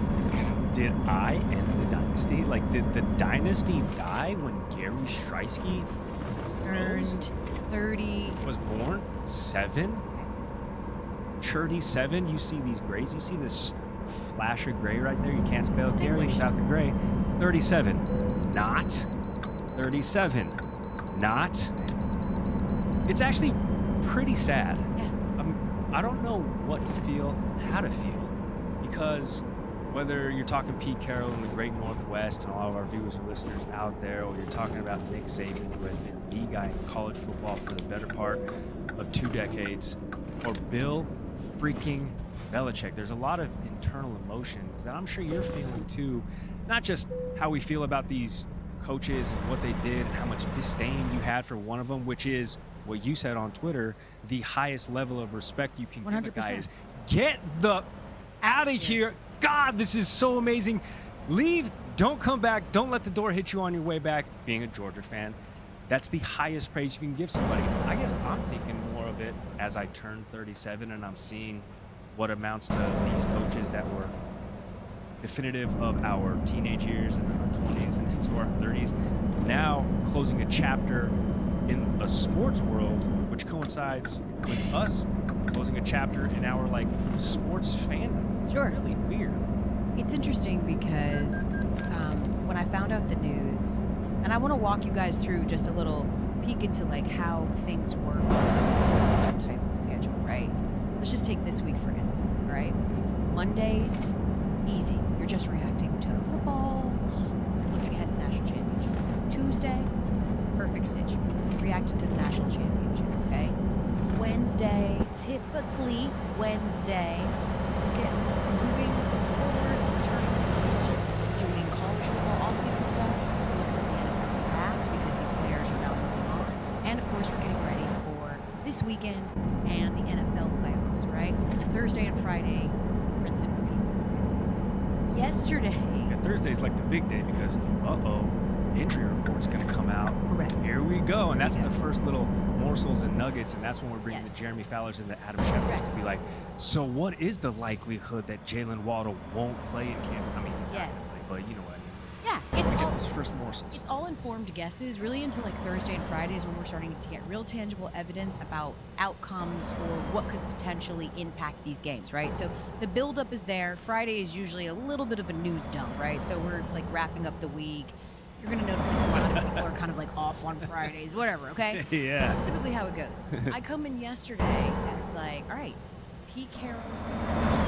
And what's so interesting is, I hope I didn't do this to him. I don't know.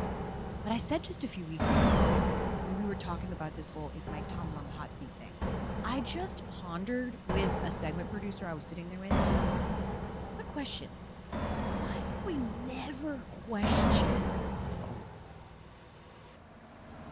Pete Carroll?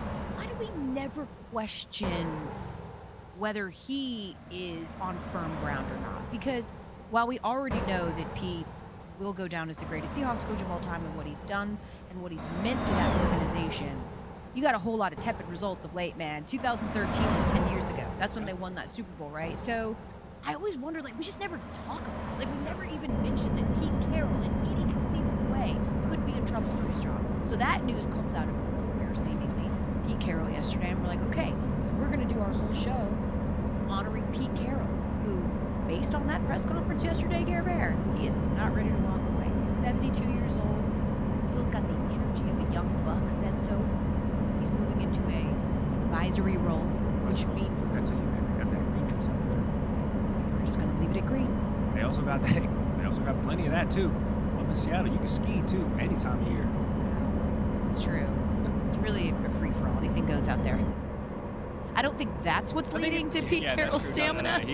He's a healthy man. He's a healthy guy. But Mississippi River bias. I mean, it's west of. you know it.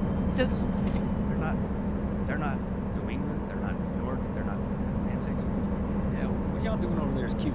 Whatever. Emerald City. Let's get back to the Yankees and the Knicks. You know what I'm saying? So Pete Carroll happens. We're going to do the whole show yesterday about Pete Carroll. I'm standing there taping at 5:05 p.m. segment with Louis Riddick where we're talking about the Seahawks and like what his legacy means. And then my producer pops up here and goes, hey, when we're done with this taping, we need to regroup because Nick Saban just retired. I'll be damned if I did not drop to my knees and scream, thank God, get the out, okay? So that happens, and very quickly we go, oh, poor Pete Carroll. Poor Pete Carroll. And Adam Schefter was like the guy to speak up and say, like, Adam Schefter was like, poor Pete. That man deserved to have his moment in the sun. This was supposed to be Pete Carroll Appreciation Day. Here comes Nick frickin' Saban, and now he is a total and complete afterthought. I got 2 points here. Did you say Louis Riddick was in the studio with you? Louis Riddick was here. I was Oh, that's so funny because I just think it would be awesome out of context if you just dropped to your knees after that segment, like, get. And Louis Riddick thought you were talking about him. He's like, damn, L. All right, I thought the segment was pretty good. Secondarily, the whole Nick Saban to Pete Carroll thing, I know it's a little bit more of a morbid comparison, but it was very much June 25th, 2000. What do you mean? When Michael Jackson passed away. And it stopped everybody Sure. in tracks. What do you mean? Who also passed away. I don't know. Exactly. Farrah Fawcett. Uh-oh. And on any other day, I mean, they died in like the same county. So any other day, it was a headline, of course. I'm not trying to make jokes about the passing, but any other day that would have been the headline. But it's Michael freaking Jackson. Yeah. It's Nick freaking Saban. Right. Everything stops. Every rundown gets torched, gets blown out of the water. Thrown out the window. See you later, guests talking about whatever you thought yeah. you were talking about. Oh, yeah. NBA this, no, NFL that. Get Paul Feinbaum on the show now. Right now. Right now. Get every SEC person we've ever. Somebody call up Roman Rutledge. Harper. Laura Rutledge was it? She like appeared on set. I was like, there what she I'm is. saying. They put out that bad call, and like that's the thing that's really cool. We got to give a lot of props to the people behind the scenes because we're the ones that sort of get this information. But when we're getting this information, before it even comes in our ear, Nick Saban is retiring. There is a news desk that had to fact check that. There is someone on the line trying to get literally any kind of connection they can ever think of that works here, that knows Nick Saban, that covered Nick Saban. So within minutes of this happening, we've got Reese Davis, right? We've got Laura Rutledge. We've got Greg McElroy, who played for Nick Saban, won a championship with him, right? We've got Stephen A. Smith, because of course he is the voice of all things here. He's homies with Saban. Homies with Saban. He said that was one of the greatest moments of his career. Saban flying him out to go speak to Alabama last year. So we are aligning all these people, and we're getting all of this perspective, and it just, I felt so bad because we would literally like do like 14 straight minutes on Saban, rightfully so, and then we'd be like, in other news, Pete Carroll is also out after 14 seasons in Seattle. Sports Center, we'll be right back. and then all of this happens, and then today happens, Thursday happens, and right before we start taping this show, we get the news that Bill Belichick said, hey Pete, hey Nick, I know you used to work for me, Nick. Hold my beer because there's some more news for you. I got something to say. I'm out after 24 years in New England. It is done. We talked on this very show just a couple of days ago. Bill sort of hinting at the fact that like, I might be okay to just like pick one role and give up the other role. Based off of what he said the last time he was in front of the mic, he was like, hey, I'm under contract and I'm going to talk to Robert about what is best for this team and how I can help contribute. That wasn't the exact quote, but it was something along those lines. It gave me the impression that he was going to find a way. Robert Kraft was also going to help find a way to keep Belichick in the organization in some capacity. Obviously, it's not the case. Parting ways. It's just the end of the chapter. Another quick peek behind the curtain. How we talk about all hands on deck. Woke up this morning to a text from the boss.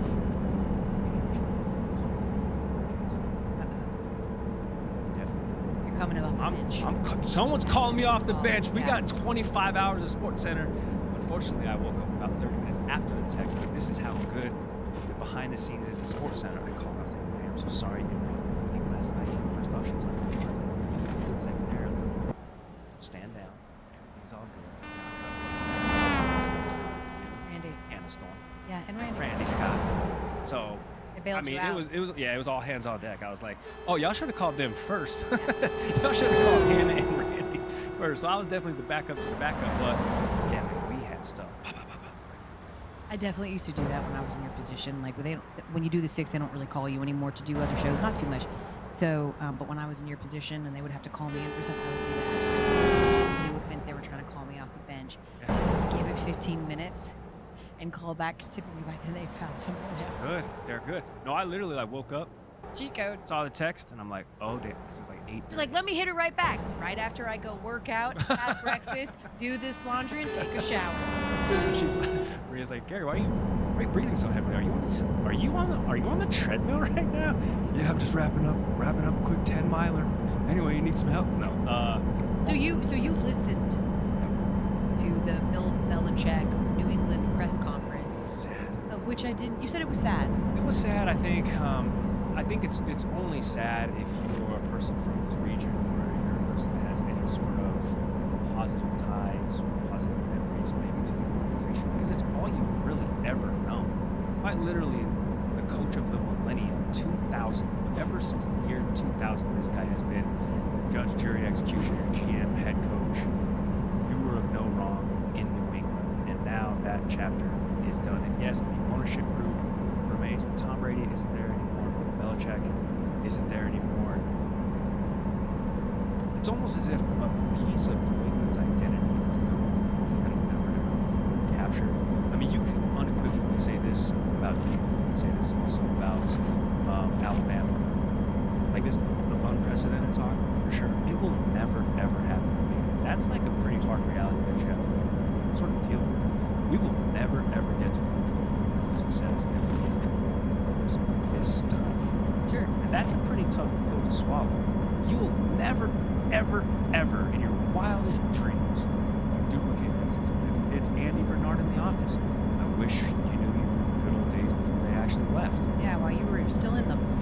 That's just the plight of man. We're always not going to appreciate things until, right? Like, we're never going to appreciate things while we're in them. I seem to remember multiple times over the years us going, hey guys, like, take stock of what you're witnessing right now, because Tom Brady's never happening again. Or even when I was young, take stock of what you're witnessing with Michael Jordan, guys, like, that's never going to happen again. I'm not pessimistic enough to say, like, it's never going to happen again. Obviously, things are changing. The landscape is changing. I mean, I'm sure that there were people back in the Vince Lombardi days that would tell you no one ever come close to sniffing the greatest coach in NFL history. And I'm pretty sure Bill has done that, right? So, like, I think we're being a little bit sentimental, as we should be, right? Like, especially for people that are our age and a bit older, because you're right. You're talking about these 3 coaches, and I joked about them being septuagenarians, but you're joking about people who have been very much a part of the conversation for over 2.5, 3 decades, and the idea, and like sustained success and all of those things. And they have earned their moment in the sun. However, Nick Saban is the only one of those dudes who actually wanted this. Like, he's the one that decided to walk away. And we were talking about it yesterday with Rutledge and others. Did you see this coming? Was there any indication? And Laura said it just felt like he was being incredibly reflective this year. He just was taking in moments. He was savoring things more than I've ever seen him do those things before. I really appreciate, as much as I have gone after Nick Saban, solely because he has been the harbinger for all horrible things for my program in Georgia. I love the fact that he just went out and in a very Saban way did a farewell tour, which he could have deserved. Like, he didn't do any of that. He just told his team, from what I understand, he was still meeting with, like, straight up, like, coordinators and stuff. Like, filling positions this morning. Like, hours before he even decided to walk away. And he's going to be done. Pete Carroll clearly sounds like he wants to coach somewhere else. Then there's Bill. Bill's really interesting because it's been 24 seasons. I remember many years ago Bill hinting at, or other people hinting at, Bill saying he doesn't really want to coach into his 70s. He's 71. He's tickling 72. He'll be there in April. And he's already being linked to teams like the Falcons. And I just...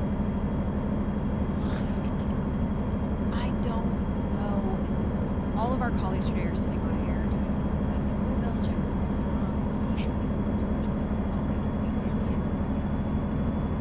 And I do wonder if that's still the case. I wonder that only and solely because we even hear, even this week, the Julian Edelman. We've been for years heard the Gronks and the Danny Amendola's talk about what it's like to play. They played for Tom Brady, right? They played under Bill Belichick, but they played for Tom Brady. We got to be a different team.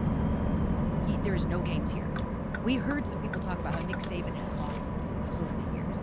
I don't know a single player that said that about Bill Belichick. I think he's the same person today as he was when he first came to the league. And I just don't know that that necessarily resonates in the same way. And if you're Bill, are you really only doing this, let's say, going to a place like Atlanta because you want to be able to prove, you want to prove you want to show, like, I can go somewhere else and make this as a quarterback there? Why would you do that? Why would you start back? I don't know and why Bill Belichick can't just sort of ride out on what he's already done, and why he would be that coach that we need to have. 13 as coach of all time. Do numbers really motivate me, Belichick? And I think the whole, like, can you do it on your own? I don't think you have to change zip codes to have to do that. I mean, he had that opportunity for the last 3 seasons. You know what I mean? In New England to be like, okay, yeah, Bill's or rather Tom Brady's going to go down to Tampa and I'm going to do this by myself. And okay, yeah, he did. He took the Patriots to the playoffs that first year with Jack Jones, but since then, it was the worst football in the league the last 2 years. It's just so hard because when you go to a different franchise, there's no overnight turnaround. No.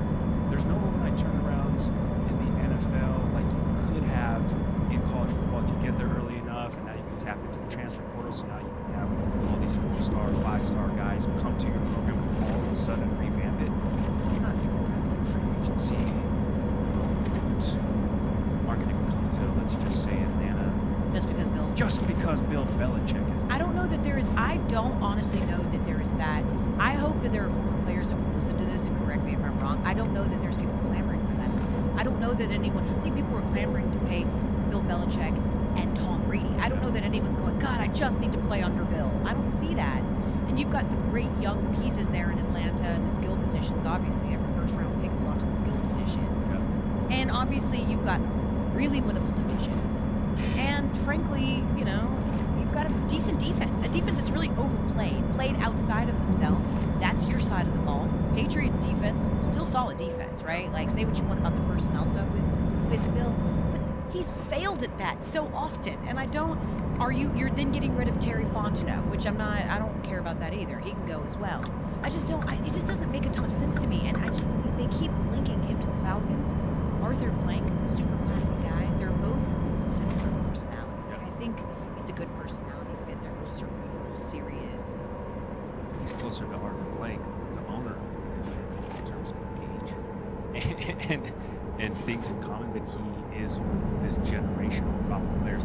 This reminds me of when the Patriots, the Falcons, actually, in the Super Bowl, they were down 28-3, and the players were mic'd up on the sidelines. I think it was Julio Jones. They were up 28-3. He's like, nope. Because you know who's still over there on that sideline? They still got Tom Brady on that sideline. It wasn't, is Bill Belichick on that sideline? It was, nope.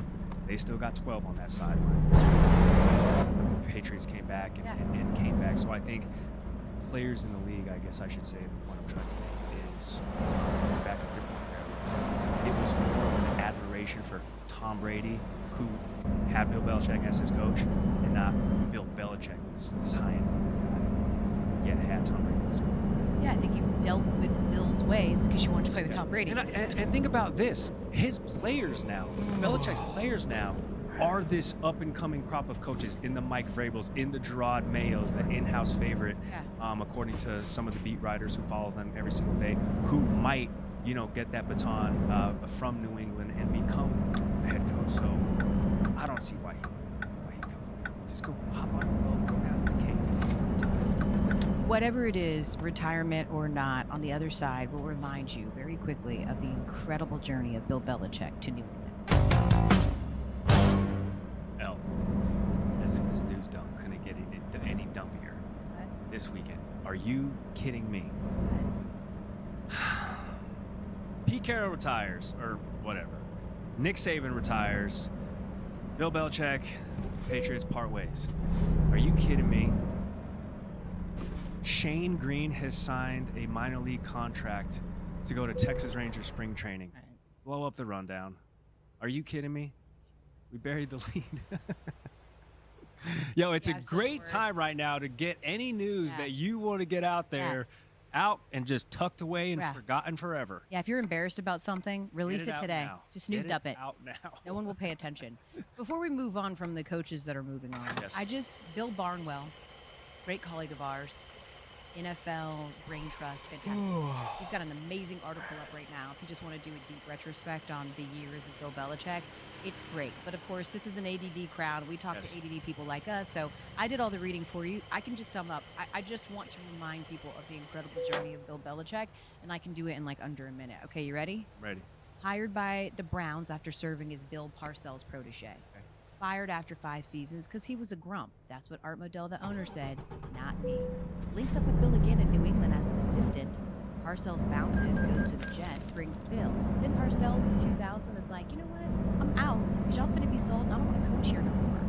Perv, Bill Belichick is still there. He's the heir apparent, but Bill didn't want to be there, so of course he resigns at his initial news conference. Sues the league. Let me go somewhere else, anywhere but here, not here. Then the Jets are like, no. Then he's like, okay, Jets, give me personnel decisions and I'll stay. And then they're like, oh, God, no, you're fired. But we still own your rights, but we'll let you go out and interview. Here comes Bill Parcells again. Calls his homie Bob Kraft that he used to coach for. Interview him, dude. Bill's that guy. All right, bet. Likes him. So Kraft calls up the Jets and says, let's make a little trade. Give you a first rounder. Greatest trade of all time. Fast forward. 2000, greatest pick of all time. 6th round compensatory pick. They wanted to get a quarterback. Who's it gonna be? Louisiana Tech quarterback Tim Rattay or Michigan quarterback Tom Brady? Who's that guy? The rest is history. Read the rest on ESPN.com. Again, just what it took for him. He was a pariah. He was never gonna coach again. You know, he was only benefiting and suckling off the teat of Bill Parcells. And for him to take all of that and not quit, not to be too like rah-rah sis boom bah, but that is such a great story, you guys. He went from being the youngest coach in the NFL by like many, many years to the laughingstock of the league, and he pursued and he kept at it and he asked for his value and he wanted his value. He had done nothing to precipitate getting full personnel control. But he knew that's what he needed to be successful, and he demanded it, and he got that from someone. So let that be a lesson to us all. If you can't change the people around you, change the people around you. That's good. And now Navy is about to have a hell of a season next year because Coach is coming to instill a new offense down there in Annapolis. You know that it's coming. All right. One thing that we have shored up that is confirmed, we can put this to bed. As soon as Nick Saban retired from Alabama, here come all the rumors. Oregon coach Dan Lanning, who was a grad assistant, Kirby Smart, when Kirby was there in Alabama, he's on his way. He's the next up-and-coming thing. He's doing a great job at the turnaround in Oregon. Pac-12's closing up shop. They're moving. Come on, Dan. What did Dan say today, Gary?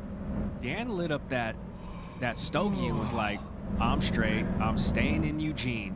It was so hilarious, too, because he chirped Prime, putting out content, and this was like a 60-second curated video. It had a track. It had VO. It had edits. It had highlights. It had filters, and then it had him at the end of it just lighting a cigar. I'm like, who does this guy think he is? Al Capone? Yes. It's awesome. And he's staying a duck. I like Dan Lanning. Yeah, Dan Lanning got that swag. It makes the most sense, dude. You want to come follow Nick Saban Hell no. at Alabama, where you already know the SEC competition is super lit, or do you want to stay on an Oregon team that's going to join a Big Ten conference that will probably not have Jim Harbaugh there? Correct. An Ohio State team with no quarterback. Like, you're already one of the best teams in the Big Ten right now. He don't want none of this SEC smoke. And that's no offense or no knock on Dan Lanning. He's building something really nice at Oregon. Now's not the time to bail. And also for all of you that are tweeting at me, Excited now about Nick Saban. Wait till Kirby leaves. shut the Kirby's. Why would you do that? Why would Kirby, a Georgia alum, who yes coached under Saban, a Georgia alum, leave the program that he built that looks a lot like Alabama right now for Alabama? That's so stupid. Y'all stop. Get out. And another thing. Yeah. Shut up. Damn it. And another thing that happened today. I said this last week. Oh. I told you, Boo, I'm always here for the storylines, in particular if they're petty. What happened? Guess who announced he's coming back to Texas? Oh. Their quarterback, Quinn Ewers. Here's the one problem with that. Oh, damn it. There's just a guy named Arch Manning just sitting on the bench, sitting around and waiting, okay? The Uh-oh. same Arch Manning who drew the biggest crowded media day, even though he's riding pine. The same Arch Manning who's got like a real famous family sprinkled throughout. Hall of Famers. It's Arch Manning. Yeah. Guy, the NIL money. He is the Texas prize. And now he's going to sit for a whole other year? Arch Manning gonna look real good in that crimson. I'll tell you that much right now. He's gonna look good spinning the rock down in the loose. God, that was probably a tough conversation for Sark to go through, huh? I know. So Maybe okay, it was. let's role play Okay, because here we this go. I said this before. This is such a precarious situation for Texas. I actually don't envy the situation that they're in because Quinn Ewers did not do enough for people to go. Can't sit him, right? He didn't. He took. I get that. He did. He took them to the CFP in the semis, but in that particular game, what I wanted for Quinn was for them to ball the F out, whether they lost or not. Simply because that's the only way you were going to quiet the Arch Manning calls. They want Arch Manning so bad. Quinn Ewers had to play outside of himself to quiet those. He did not. So what I'm saying is it is a precarious situation, though, because despite the fact he didn't play outside of himself, he still played good enough to get you within a game of the national championship. However, when you talk about momentum, energy, excitement, all of those things that are important, it's Arch Manning. You spent so much money to get him. You got him specifically because he wants to work with Sark. He wants, to become a pro-style quarterback early on. Sark is great with that, whatever. He's not sitting another year. I just don't see it. I don't see it in a time and an era when you get black marks for staying longer in college as a quarterback. You do. Michael Penix Jr. gets so many marks because he is a 6-year guy. I don't see a guy like Arch Manning staying in Texas and solidifying that he is going to play through his senior year. I just don't see it. I don't see it.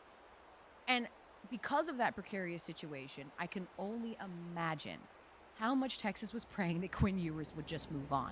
Because if Quinn had an amazing game, maybe his draft stock goes up, I think Quinn is reading the tea leaves. He's like, I can come back and do better, and I can better my draft position. Because of that, Texas now has this big problem. And I want to do a little more. That might listen, if he won that CFP, took him to the national championship, he might have come back for a senior season anyway. Look at the quarterbacks that are going to be in this draft class. Drake May, Caleb Williams, Jaden Daniels. He's going to get drafted over those three guys. I don't include him because I don't. Guys are a first round. Completed 10 passes in the national championship. Exactly. Game. All right, so let's do some role playing, okay? So I'm going to be Sark. Okay. When Quinn Ewers tells him this was the conversation. This is the conversation when he decides he's going to come back for another year. Coach? Man. Hey, Coach, you see all this news about Nick Saban retiring, Bill Belichick out in New England? Yeah, what's up, Quinn? What do you need? That's crazy. No, I just got done with a class here, Coach, and just where's your country accent, Quinn? Just kind of wanted to talk to you. About sort of this season and maybe kind of my next step here at the program and sort of beyond. I know we had a lot of expectations and we definitely checked a lot of those boxes this season. Got us a game away from the national championship, and I'm sorry that I couldn't bring that home. It's all right. It's not on you, Quinn. What do you want to talk about? I know, Coach. It's just that it was kind of sitting heavy on my heart, as an upperclassman, getting ready to leave a program that I kind of left it in your hands, and I kind of possibly leaving it with a bad taste in everybody's mouth. The loss in the Sugar Bowl. I don't think so at all, Quinn. You've done a great job here for Texas, and nobody feels any kind of way. I know, Coach, but it's the Sugar Bowl, and I feel like that wasn't too Don't too worry sweet about of a it. performance. Don't think about it at all. You're going to do so many great things with your pro career. I am going to do a lot of good things in my pro career. I do believe that, Coach, and that's exactly what I kind of sort of came in here to talk to you about, is that professional career and that next step. Congratulations, Quinn. You're leaving? No, Coach. Actually, I'm looking forward to that pro career after my senior year here at the University of Texas. Wait, so Quinn, what are you telling me? You're coming Coach, back? I'm coming back, Coach. Why? Coach, I'm coming back. Why? I mean, Coach, I'm coming back from my senior year, Coach. have you consulted with your agent about this? Coach, Coach. Okay. I want to come back, Coach. Have you seen Mel Kiper's latest draft? I mean, you're doing really well. No, Coach, I've just been training. I've been in the weight room, Coach. I just want. You know, tomorrow's not promised, Quinn, and what we know today is today you could play for a team in the NFL today. But I want to play for you, Coach. I'm going to follow you everywhere, Coach. I'm not that great of a coach, Quinn. I mean, I do all right. Coach, you going to Bama? Because if you go, I'm going. Coach, I'm going. Good point. I don't care about any of this, Quinn, because I'm off to Tuscaloosa. And if listen, players can declare by January 15th. I don't know if you can rescind a declaration of staying or going, but what if, I'm just going to throw this hypothetical out there because all of them have hit that I've tossed out there. Sark gets the job at Alabama. Arch Manning follows him to Tuscaloosa. He's anointed the starting quarterback for the Crimson Tide. Is Quinn Ewers going to want to stay in Austin if his head coach has left? No. So can he redeclare for the draft as long as this happens before January 15th? He will. Quinn Ewers is like one of those dudes who's like, Jim Harbaugh. I'm a Michigan man. Like he is a Texas guy. He wants to be he wants to be known more for his legacy as a collegiate quarterback than what he could possibly do at the next level. He is all in on Texas. He's a Texas guy. Boy, yeah. He's a Texas Dallas guy. boy. Yeah. All he wanted ever in his whole life. He dreamt of it. Like he ain't going nowhere. So he gonna be at Texas. It's just a matter of whether Arch Manning is going to be at Texas or not. Back on the Al Duncan Show. We already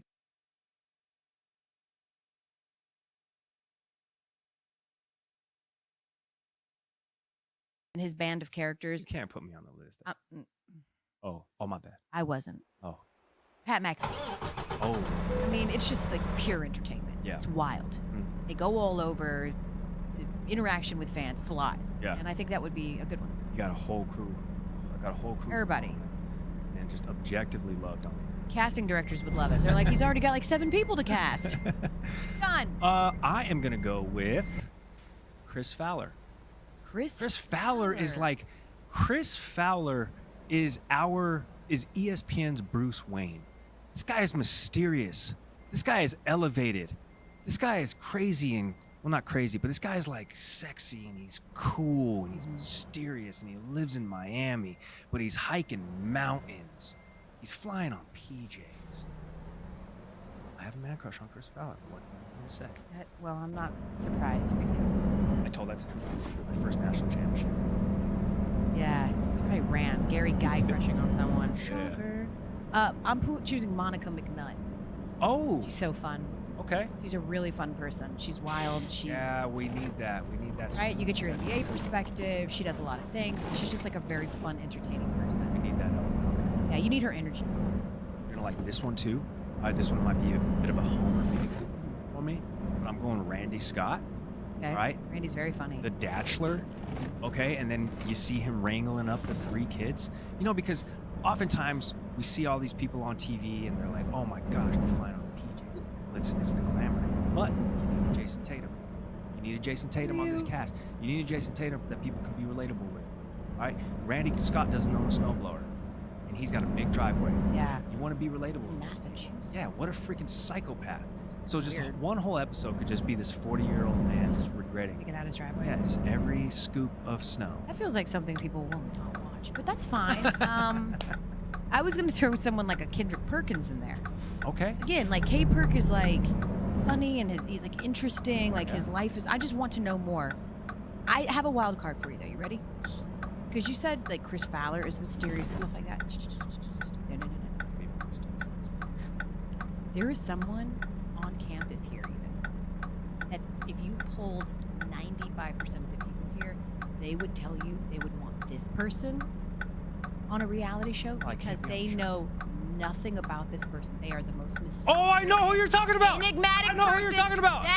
Literally, no one knows anything. I know who you're talking about. Person. Nobody knows where they live. Nobody knows It's rumored that they live under the building here, and that... I know where he lives! Zubin Mehenti!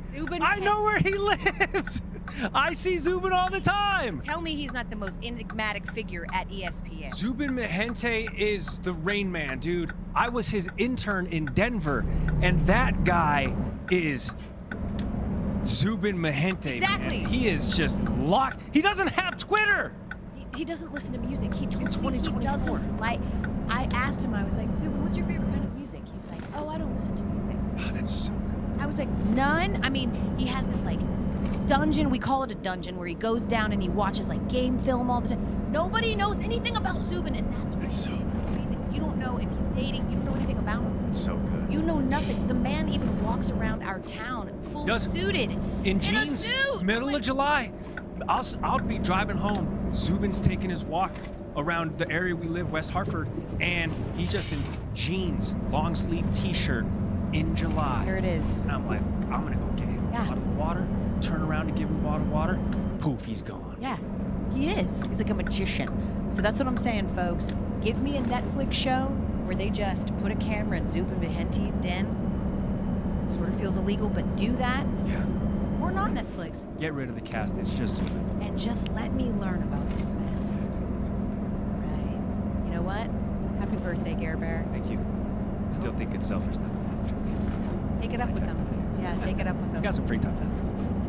I'm gonna holler at my people in Atlanta. I'm gonna set up a meeting for y'all at Magic City. See you next week.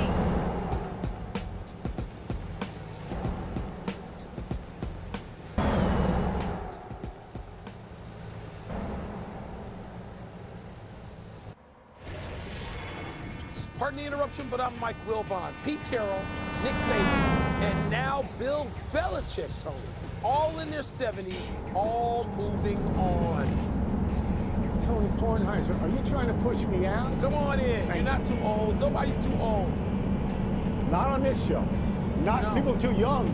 Not too old. Welcome to PTI, boys and girls. We will get to the other news of the day in a bit, but we begin today with the end of Bill Belichick on the Patriots.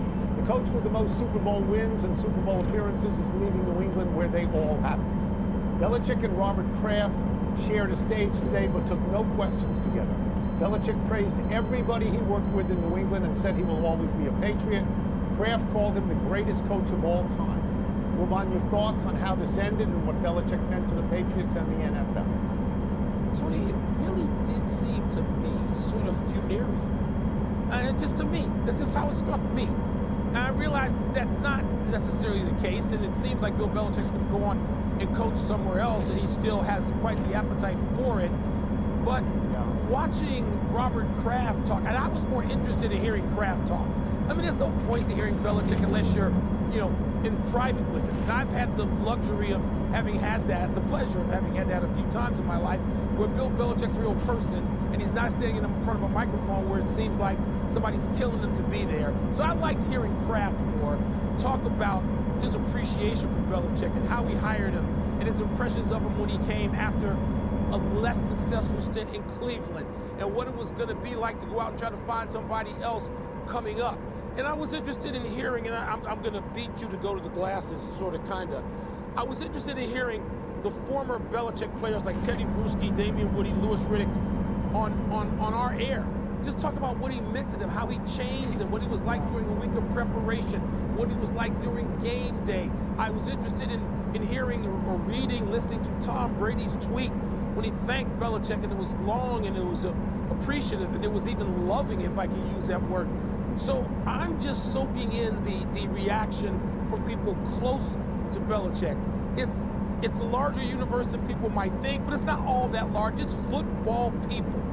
And Belichick's a fascinating guy, and everybody goes at some point, and it didn't seem to have a lot of acrimony in it. And if that's the case, good. Okay, I don't mean to cast any aspersions on Bill Belichick, because I don't think we're ever going to see somebody win 6 Super Bowls and go to 9 Super Bowls again. No. And I'm comfortable with the notion that he's the greatest NFL coach of all time, though I'm old enough to remember Vince Lombardi, and I might advocate for Vince Lombardi. But Belichick is absolutely great. I just think that I think some people are getting carried away with their valedictories. So there's two words that I think must be said here in context. And those two words are Tom Brady. Nothing happened without Tom Brady. Tom Brady left and won a Super Bowl on his own, and Bill Belichick spent the next 3 or 4 years pretty much treading water in the shallow end of the pool. And I would also say that it seemed to me that Bill Belichick got fired today. Not, it was politely done. That Bill Belichick the last 2 days was talking about, I coach the team, I get up, I go to work, this is what I do. Maybe he didn't mean it, but that's what I heard him say, and I think it's impossible not to believe that that this is the outcome Robert Kraft wanted. And I'll say one other thing here. This is not a surprise, okay? Pete Carroll was a surprise. Nick Saban was a surprise. We've been talking about this for the last 2 years. The only surprise is that we can now put this date on it. That's all. Yeah, and now look, these things have to come to an end. By the way, I would just say this about the Brady comparison. Phil Jackson had Michael Jordan and Kobe Bryant and Shaq and Scottie Pippen. Yeah. They all have great players. That's 4 different You're not winning without great players, so I don't hold that against Belichick. I'm not holding it against him. I'm saying you got to mention it. Like, it's not just him. Like, he's with Brady. They do. Now that Belichick is leaving New England, the question becomes, where's he headed? Arthur Blank and the Falcons, they're being mentioned as one potential suitor. Atlanta is one of the 7 other franchises with head coaching openings. Tony, where do you expect Belichick to end up? I really like this question because it states the obvious. The obvious is he's going to coach again. Robert Kraft said that today when he got up to speak, that he knows he is going to coach again. So if I'm Bill Belichick and I want to win in a hurry, the first place that I go to is the Chargers, because they've got a thoroughbred quarterback in Justin Herbert. And if I'm Bill Belichick, I spent the last 4 years without a quarterback, and all I did was lose. Atlanta, a lot of guys on TV today mentioned Atlanta. Atlanta doesn't have a quarterback. I understand why Atlanta's attractive, because they're in a bad division, right? And so maybe you can win that division quickly. Let's go to Alabama, which exploded yesterday with the news that Nick Saban was retiring. Saban and Alabama have been the gold standard in college football for the last 17 years. Move on, what and who do you see in Alabama's future? Again, Tony, I don't know enough about it. I do keep up with college coaching, and this was involved in a college search for my own alma mater. So I know the coaches who are out there. I don't know who's going to appeal to Alabama, and I don't know who you look at and say that he's going to be successful. I have no idea, even with that background. But I see struggle for Alabama, and here's why. Because they once had to replace somebody named Bear Bryant, okay? When they did that, Tony, they went through coaches like Mike Shula. They went through Dennis Franchione, who, seriously, I thought Dennis Franchione was an actor on Hill Street Blues. I didn't even know he coached Alabama, left for Texas A&M. Mike DuBose, who had a 4-7, a 7-5, a 10-3, then a 3-8. I mean, Mike Price was there for a minute, but didn't even coach. Ray Perkins was there, and Ray Perkins left to go to Tampa Bay. I mean, people left Alabama on their own quickly. Not like, not like Coach Saban with a pocket full of trophies. So I see struggle, Tony. This is like replacing Coach Wooden, as we said yesterday. I see struggle for whoever comes next, no matter how terrific the coach he may be. So I read some comments this morning by Nick Saban. He said he felt tired. He felt old. He felt a little bit tired. Yeah, he couldn't coach with the vigor and the verve that he wanted to. I don't see that, by the way, to mention somebody we talked about before with Bill Belichick. I do not see that. I think he's still got all of that stuff. I'm going to give you one name. It was put in my ear early this morning. I thought it was a great idea. One name, Urban Meyer. And I don't even like the guy. And don't tell me that Jacksonville disqualifies him, because this is a college job. Just like the Miami Dolphins did not disqualify Saban from going to Alabama. Urban Meyer, who has kept up with the game, because he's on TV all the time.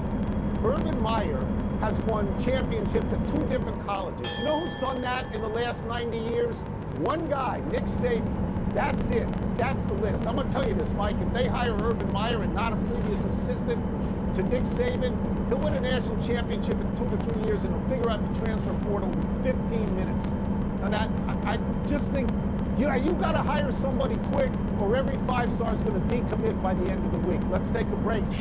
Look, I think I'm old enough now where I can ask this question without being accused of ageism, but so I'm going to a certain area. If you were a young, promising player now, would you be fired up to play for Bill Belichick or Pete Carroll at this stages of their careers and lives? Yeah, because I would want to know what they do, because they've made a lot of players great. And the number one job of a coach, Mike, is to make the players better. And I always want to know that a coach can make me better, because if he can make me better, then I can go out and play football and make a ton of money. I really don't care if it's old school or new school. The name of the game for me, because this is professional football, is how can I become a better player where I can make more money and feed my family, and I can drive nicer cars, and we can live in bigger houses. So yeah, there is a wealth of knowledge in Pete Carroll and Bill Belichick and guys like Nick Saban, and I would love to tap into that. However, I do understand that this younger generation is different. They don't want to be pushed quite as hard as some of those old school coaches will push you. So I can kind of see both ways, but old Boog, I want all of that knowledge, Mike. And you don't think it's passed them by in any shape or form, it sounds like? No, I honestly don't think it's passed them by, because I think winning, to me, breeds success, and success leaves clues, and they've kind of morphed and changed along the way, but there's still some old school values to their coaching. I want to ask you about LSU specifically, because obviously you played there just before Nick Saban arrived and won his first title. Booger, as well as you know Coach Saban and what he did in the SEC specifically, is it possible that he was so good he changed the actual sport? Did he have that kind of impact?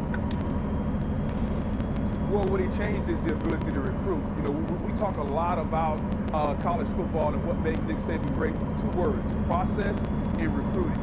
His ability to go out and get the best players to come to Alabama was always outstanding. That's number one. Number 2, his ability to make you focus and make you stay in the process. He wasn't worried about the outcome, Mike. Think about that. Too many times in life, we focus on the end and not the journey. We focus on the outcome and not the process. I never played for Coach Saban, but everybody that played for him said the one word he always used was process. Not the journey, the process to get where you're trying to go, and that had to be one hell of a ride, because he's the greatest college football coach of all time. We'll get you out of here on this, and it's also a question about Alabama now that Saban is leaving. Dan Lanning announced in a video that he's going to stay at Oregon. I don't know that he was offered the Alabama job, but he's out. Where do you think Alabama goes from here? That's a great question, Tony. I'm going to give you 2 names. Number 1 is going to be Mike Norvell, the coach at Florida State. What I understand, there's some direct ties between the AD, Greg Byrne, at Alabama, and Mike Norvell, the head coach. To me, it's got to be a guy at the top of the level of a Power 5 program that's been there and done that, and he's done it in this climate, which is a new climate. You got NIL, you got the transfer portal. So Mike Norvell will be number 1. The second one would be Kalen DeBoer, because when you talk to everybody from a coaching and a teaching standpoint, no one, and I mean no one right now, is doing it better than Kalen DeBoer. So if you gave me those 2, if you gave me Mike Norvell and Kalen DeBoer, I'd take that Tony Kornheiser money, that Michael Wilbon money, and I'd go to ESPN Bet, and I would bet it all on those 2. Yeah, that's great. And you talked about bigger cars and bigger houses. That's Wilbon's life. Bigger cars, more houses, bigger houses. Thank you, Booger.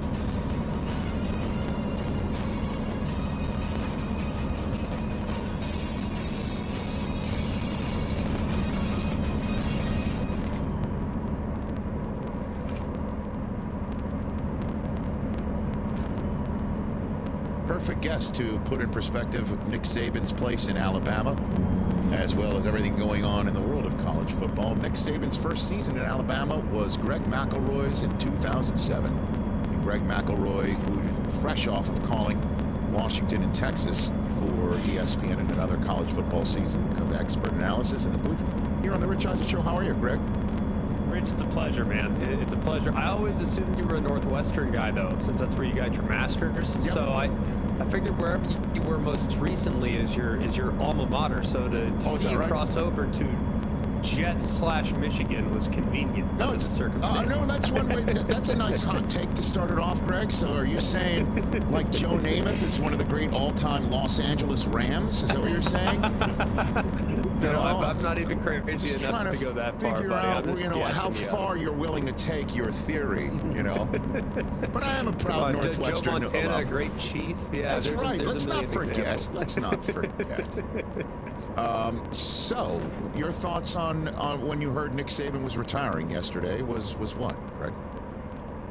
It's been a little bit, Rich, like a grieving process, frankly. I mean, it shouldn't be. We should be celebratory.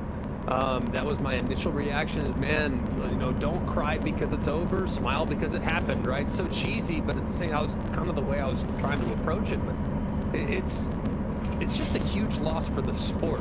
And frankly, it's just a diehard football fan to see Pete Carroll, Bill Belichick, and Nick Saban all departing their respective jobs at the same time it's earth-shattering. I mean, my whole life has been made up of watching those guys succeed on the sideline. So at first it was shock. Secondly, it was disappointment. And now, as I go through the grieving process, I'm starting to think about what's next and what could be coming for Alabama. It's exciting, but at the same time, it's nice to pay respects to a guy that just meant so much to me personally and so much to my alma mater. What was it like being one of his first kids being coached up, Greg? Well, it was really the opportunity of a lifetime.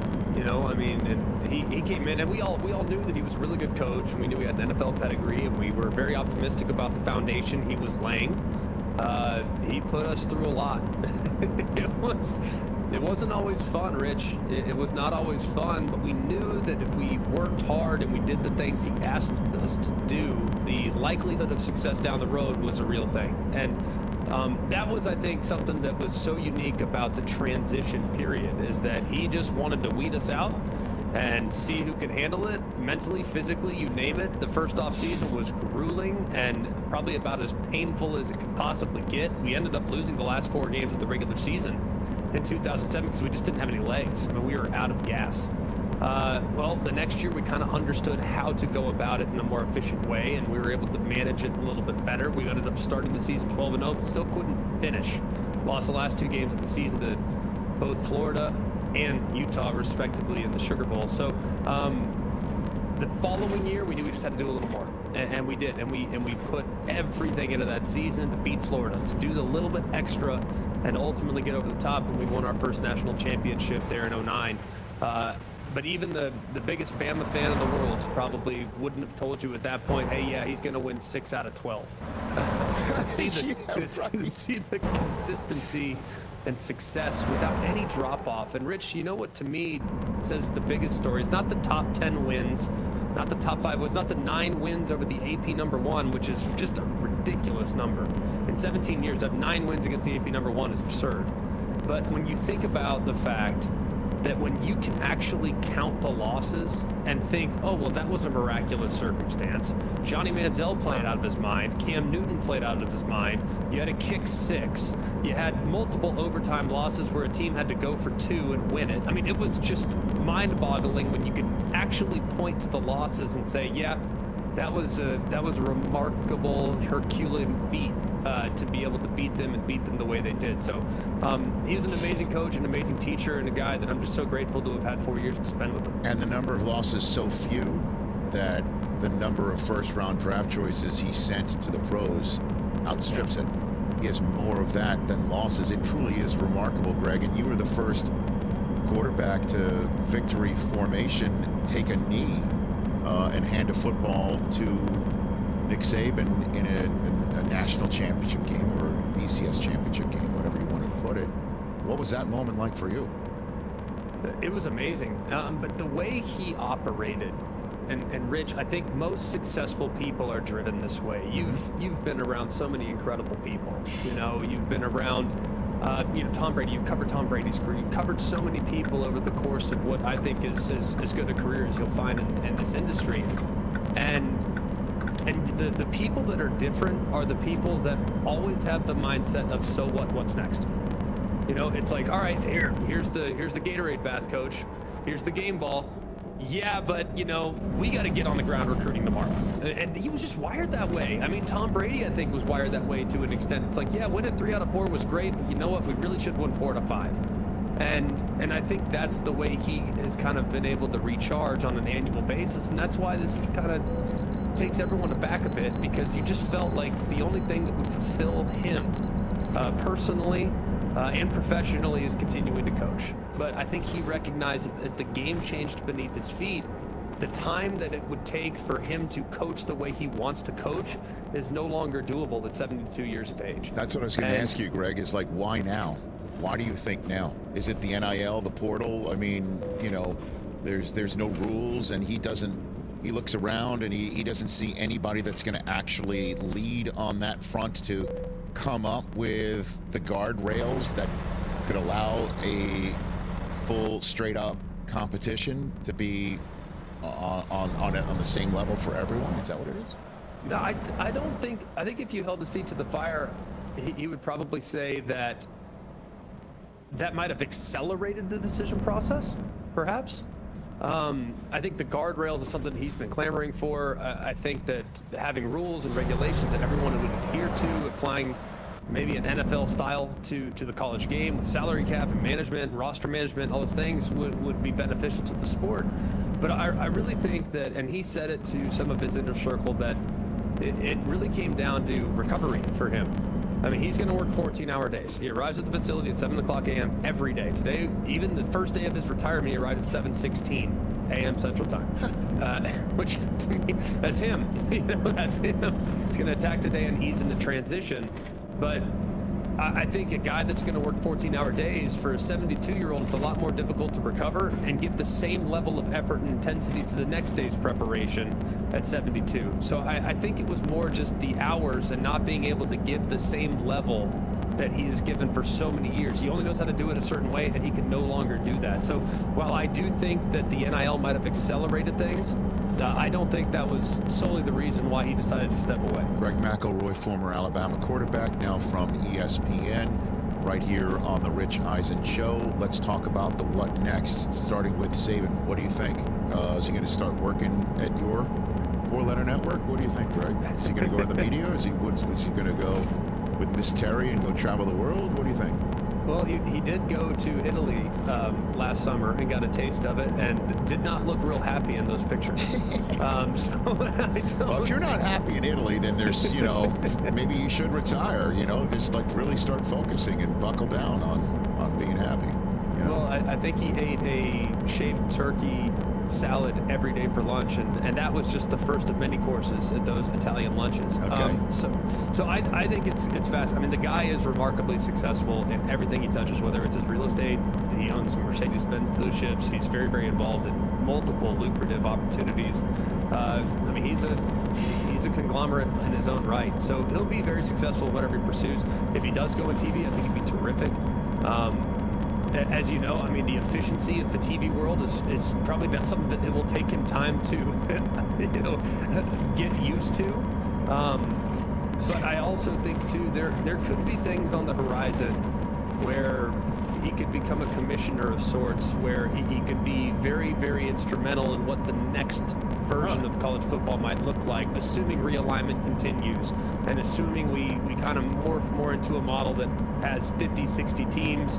And it's all kind of under one umbrella. I mean, there's a lot of speculation about us moving in that direction as a sport, and I can't think of anyone that would be more qualified to assist in that movement and help put in place some things that would be beneficial to not just the schools, but to the student athletes as well. Really? So, because I'm looking for a hero. Honestly, I'm serious, man. I've asked Sankey if he's be interested in being a commissioner of college football. I mean, Chip Kelly was 1,000,000% onto something, Greg, when he said what he said about remove football from every other sport at these schools and let the Pac-12 continue to exist for every other sport but football, because you know, regional action makes sense in terms of dollars, cents, geography. It makes sense in terms of rivalry.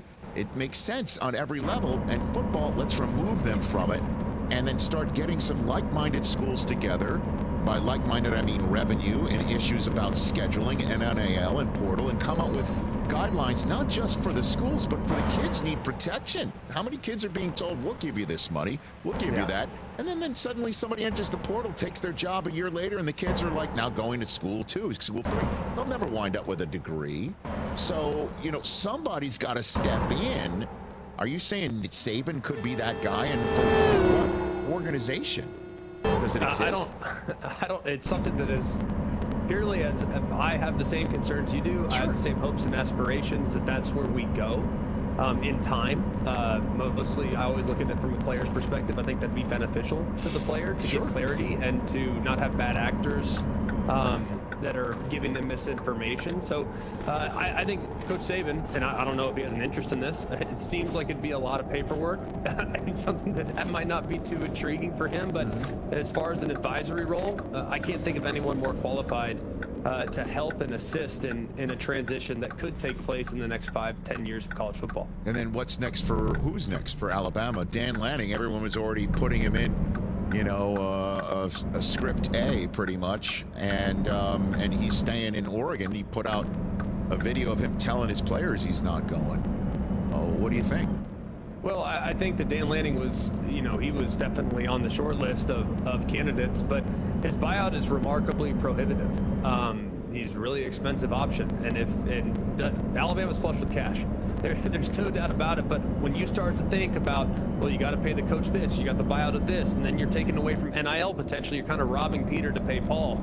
So I do think that they are being pragmatic with their approach and are balancing everything. I never thought Dan Lanning was really going to be in a position to lead Oregon. He's got a tremendous amount of resources. They've had early success there, and I think he wants to continue to build. But there's a lot of really good options out there.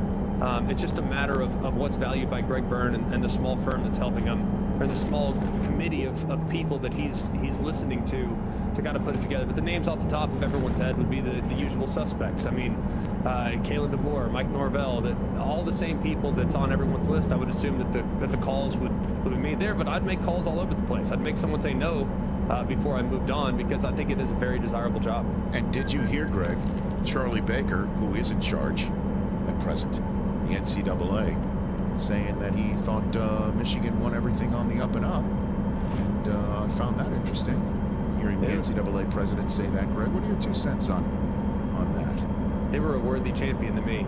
Okay. I have no issues whatsoever with any of the so-called scandal. I've said from the beginning, Rich, if you steal my signals, that's on me. That's the way I see it. I know other people feel differently about it. But at the same time, I mean, they were the most complete team in college football and had to battle remarkable adversity en route to a 15-0 championship. So I have no issue whatsoever, and I'm glad to see that the president of the NCAA and others have kind of stepped to the forefront and say, no, there's no asterisks next to this thing, man. This was an honest championship, and they got it done. Could that be because Michigan was part of some of the most highly rated games, including the national championship game, the highest rated in 4 years, one of the highest cable rating games at the Rose Bowl, and Jim's thinking of leaving? Are they throwing roses at his feet as he's leaving, or trying to keep him to stay? Greg, what's up with that? I can assure find it you, interesting all of a sudden the NCAA saying stuff after Michigan goes on the run. If you think Jim Harbaugh's decision about whether he should return to the NFL or not is going to be determined by the endorsement of the NCAA, I think we might be misguided. Okay, but all right. I think. Look, I think I find it it's very interesting, but I don't think that has a lot to do with it. I think it really, he's about challenges, and Jim Harbaugh is the ultimate competitor, and I think at this point he doesn't care what anyone else thinks. I mean, he really doesn't. He's proven that. So he doesn't care. He'll take the job that he thinks is most going to fulfill him, and that job very well could be the NFL, but it also could be at Michigan, which is a heck of a spot to be. Greg, last one for you. Nick Saban was great, or is an all-time great because, finish the sentence for me. He's an all-time great because there's never been anyone that sustained a level of success in an era in which we have scholarship limitations and people actually have resources. Every single game is televised. It's not like people have a competitive advantage nowadays. Right.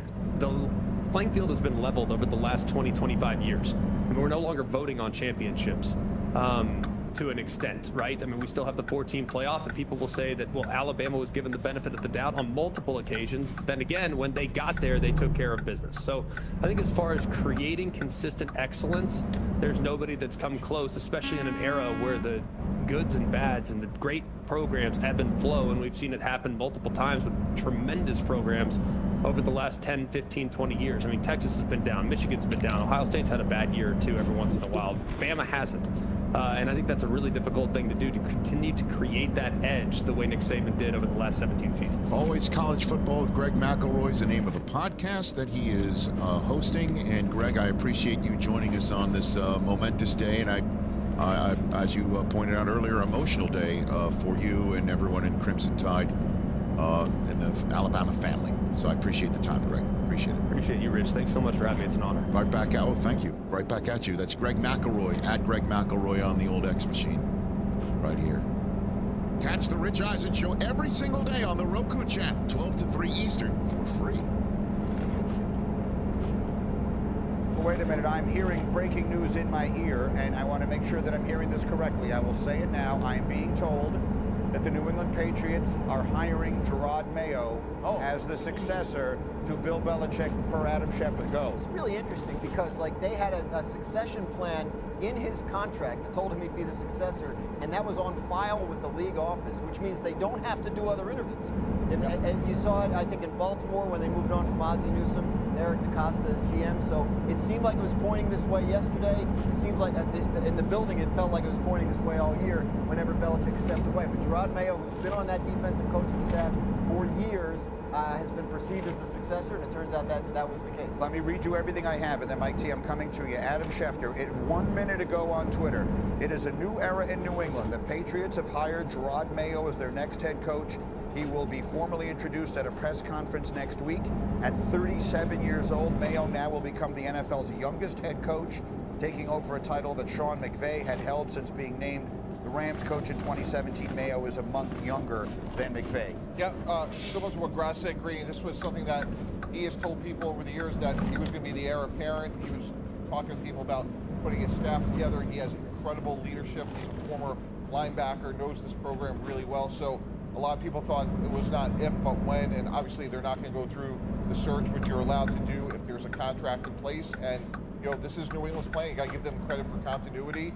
And now it's all going to be what kind of staff he can put together around him. So, there'll need to be an offensive coordinator to manage whatever the quarterback situation turns out to be. And then the question will be about, personnel. They bring in somebody to be a GM because Belichick served that role as well. And, Gerard Mayo doesn't have the level of experience Bill had when he took the Patriots job, so I assume they're not going to give him both roles. So it'll be interesting to see who they bring in for that. I think the smooth piece about this, and the thing I actually like about it, is Gerard Mayo got to see Bill Belichick when he wasn't the most successful coach in the entire NFL. When you think about the Matt Patricias, when you think about the Josh McDaniels, Brian Flores, some of these guys, they only got to see Bill at his highest. Maybe he's had an opportunity to be in that building and start to figure out what are some of the things that went wrong, because obviously it wasn't the X's and O's. It wasn't defensive schematics, right? It wasn't getting your team to give effort and play. So what were those things other than picking the players that made the New England Patriots fall off during the end of Bill Belichick's tenure? And I think having been identified as the next head coach, you start making those check marks. On a week that it doesn't go well, you write down, okay, on Tuesday or on Wednesday in the meetings, this is what happened. This is how we went into the weekend. Here's what we were doing, flip-flopping quarterback. And so I think that this could be a good thing. You've been recognized for this position. You've been prepared for this position in this very building. Let me give you just for those who don't know a lot about Gerard Mayo, he obviously was a terrific player. He was drafted 10th overall out of the University of Tennessee by the Patriots in the 2008 draft. He was the defensive rookie of the year. He was a captain on the Patriots for many years. Retired after the 2015 season. We joined them as a coach in 2019, has been on the staff since then, as you say, not for many of the glory years, more for these more recent struggling years, and now he is the coach, the successor to Bill Belichick. And there is that old expression, you don't necessarily want to be the guy who replaces the guy. These are very big shoes to fill. They are very big shoes to fill. And I would say this, like if I'm giving advice to Gerard Mayo, to be here on Monday, So many guys that come out of that Bill Belichick tree, I think they try to emulate him to a fault, where they're not their authentic selves in their respective jobs, and that's where they ultimately come up short. And I think in this situation, I think he will. I think Gerard Mayo will, be his authentic self, because I think you do that. Also, as you know, players, we see through it all, and when you're not authentic, then the players don't buy in. Yeah, like the chair can't change him. Right. Like the player or the coach, he's been in that building that I'm sure some of these young players have been able to go sit in front of and sort of bare their souls and talk about some of the difficulties they're dealing with. He has to be that same man as a head coach. Now, you have more things to delegate from that position wearing that hat, but you have to continue to connect to the players in the same way, represent yourself in the same way, but now you have to do it on a more public level as being the face of the franchise. Mike T, let's talk about where they go first. They have an interesting point. This is, they've reached a fork in the road, right? And they've chosen to go in a new direction. No more Bill, no more trying to do this. Then now they go with a new coach, and they have the third pick in the draft. In a draft that has one quarterback who I think is projected by everyone to be a star in Caleb Williams, and then two others that a lot of the mock drafts I'm seeing have going second and third, which are Drake May, the quarterback from North Carolina, and Jaden Daniels, the quarterback from LSU, who won the Heisman. Do you expect they will draft a quarterback at number 3 and start all over again with a rookie? 100%, and it'll either be the Drake May or Jaden Daniels loser of the second pick. And then or do you try and trade up and get that? That was why I thought they might try and trade Belichick to get a little more draft capital to try and move up. Now you are just taking, if you like all three of them, that's one thing, but now you're just taking the one that falls to you. If I'm Washington, one of the things I'm selling in my opportunity is you're going to pick the quarterback not named Caleb Williams, so I'm not moving out of that spot. I'm using the second pick to entice the best coaching candidate. The other point I want to make, though, Greeny, is if I'm Gerard Mayo, I'm hiring a former head coach as my offensive coordinator. So take a guy like an Arthur Smith, because you want experience in that building. And I advise a number of coaches and potential coaches, and I always tell them, take the summer to talk to as many people as you can, and you want to hit the ground running. And that's why you want to kill two birds with one stone. As a rookie head coach, you want experience around you. IT, can I ask you this question? Does he have to have a former head coach as the offensive coordinator? Because we're seeing these young coordinators really start on these teams and make splashes, the Bobby Slowicks, the Ben Johnsons, and those guys. Can it be one of those things where you look at a guy like Sean McVay where you go get Wade Phillips? And he doesn't necessarily have to be your coordinator. I'm not sure. I think Wade was the defense coordinator, where he could just be on your staff, or you can have him be the assistant head coach and sort of get that advice. Because I feel like these younger coordinators are coming in with some innovative ways to get young quarterbacks to play extremely well.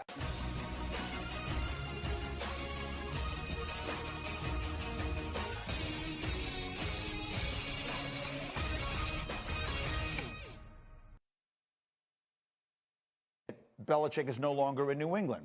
Today is the day we turn the page, Dan, and he's made it very clear. He intends to coach again, so where are the arrows pointing right now? It seems like most people that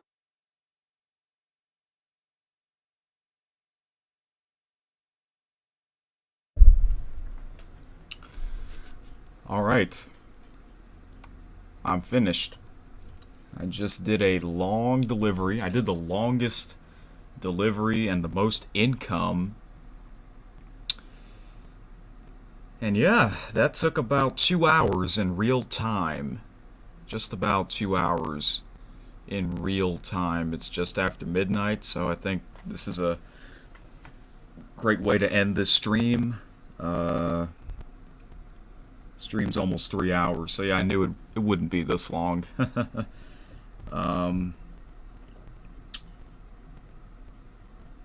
Not quite done listening to this whole playlist, so I might have to do one more stream before Friday, February 2nd, so we still got some time. But yeah, just did my first delivery with my second truck, my Mac Anthem, that's the name of it, and I like it. It's really good. I almost ran out of gas, and it took over 240 gallons to fill it up, and I think it's 285 gallons to be exact. So I think I have like the biggest truck yet in this game, or at least the one with the most gallons. Because my former truck has 220 gallons. So this one, my current one, is bigger. Anyway, so that's basically it. So I don't know when the next stream of this game will be, but pretty soon. It'll be before February 2nd, because that'll be the 8th anniversary of this game. I think that's it, folks. Well, I'm glad the game went well. I'm glad the stream went well. And yeah, I'll see you guys soon for more Truck Simulator. Until then, have a great night. And I think that's it. Oh, one more thing. Yeah, after I did that long delivery, the game asked me to, like, pick what skill to upgrade. And I almost upgraded. I almost got every skill. There's one more skill that I haven't got yet. So, we will definitely hit that before, if not, on February 2nd, the 8th anniversary of this game. I want to know what happens when you get all the skills, because there's like 6 categories with 6 skills each, so that's 36 total, I believe, and I have one more. There's one more that I haven't got yet, so I wonder what happens if you get them all. I'm sure you get an achievement. And I leveled up to level 35, 18 wheels of skill. If I level up to 36, it'll be known as the King of the Road. Yup, the King of the Road.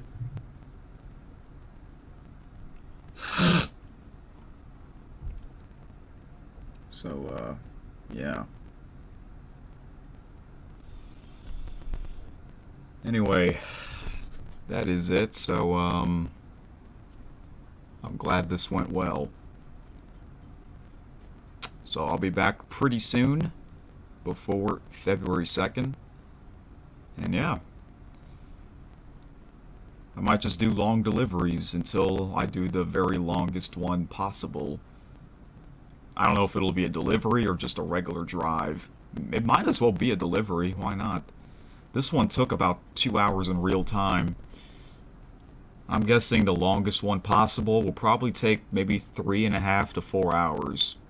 Kind of like when I did Mario Party 8 50-turn game. That took about 3 hours, 45 minutes, something around that, yeah. I think 4 hours is like the maximum you want to do for a game. Well, for, you know, one delivery. Or even in real life, you know, if you go on a 4-hour trip, that's long enough for, you know. Anyway, that's it. Have a great night.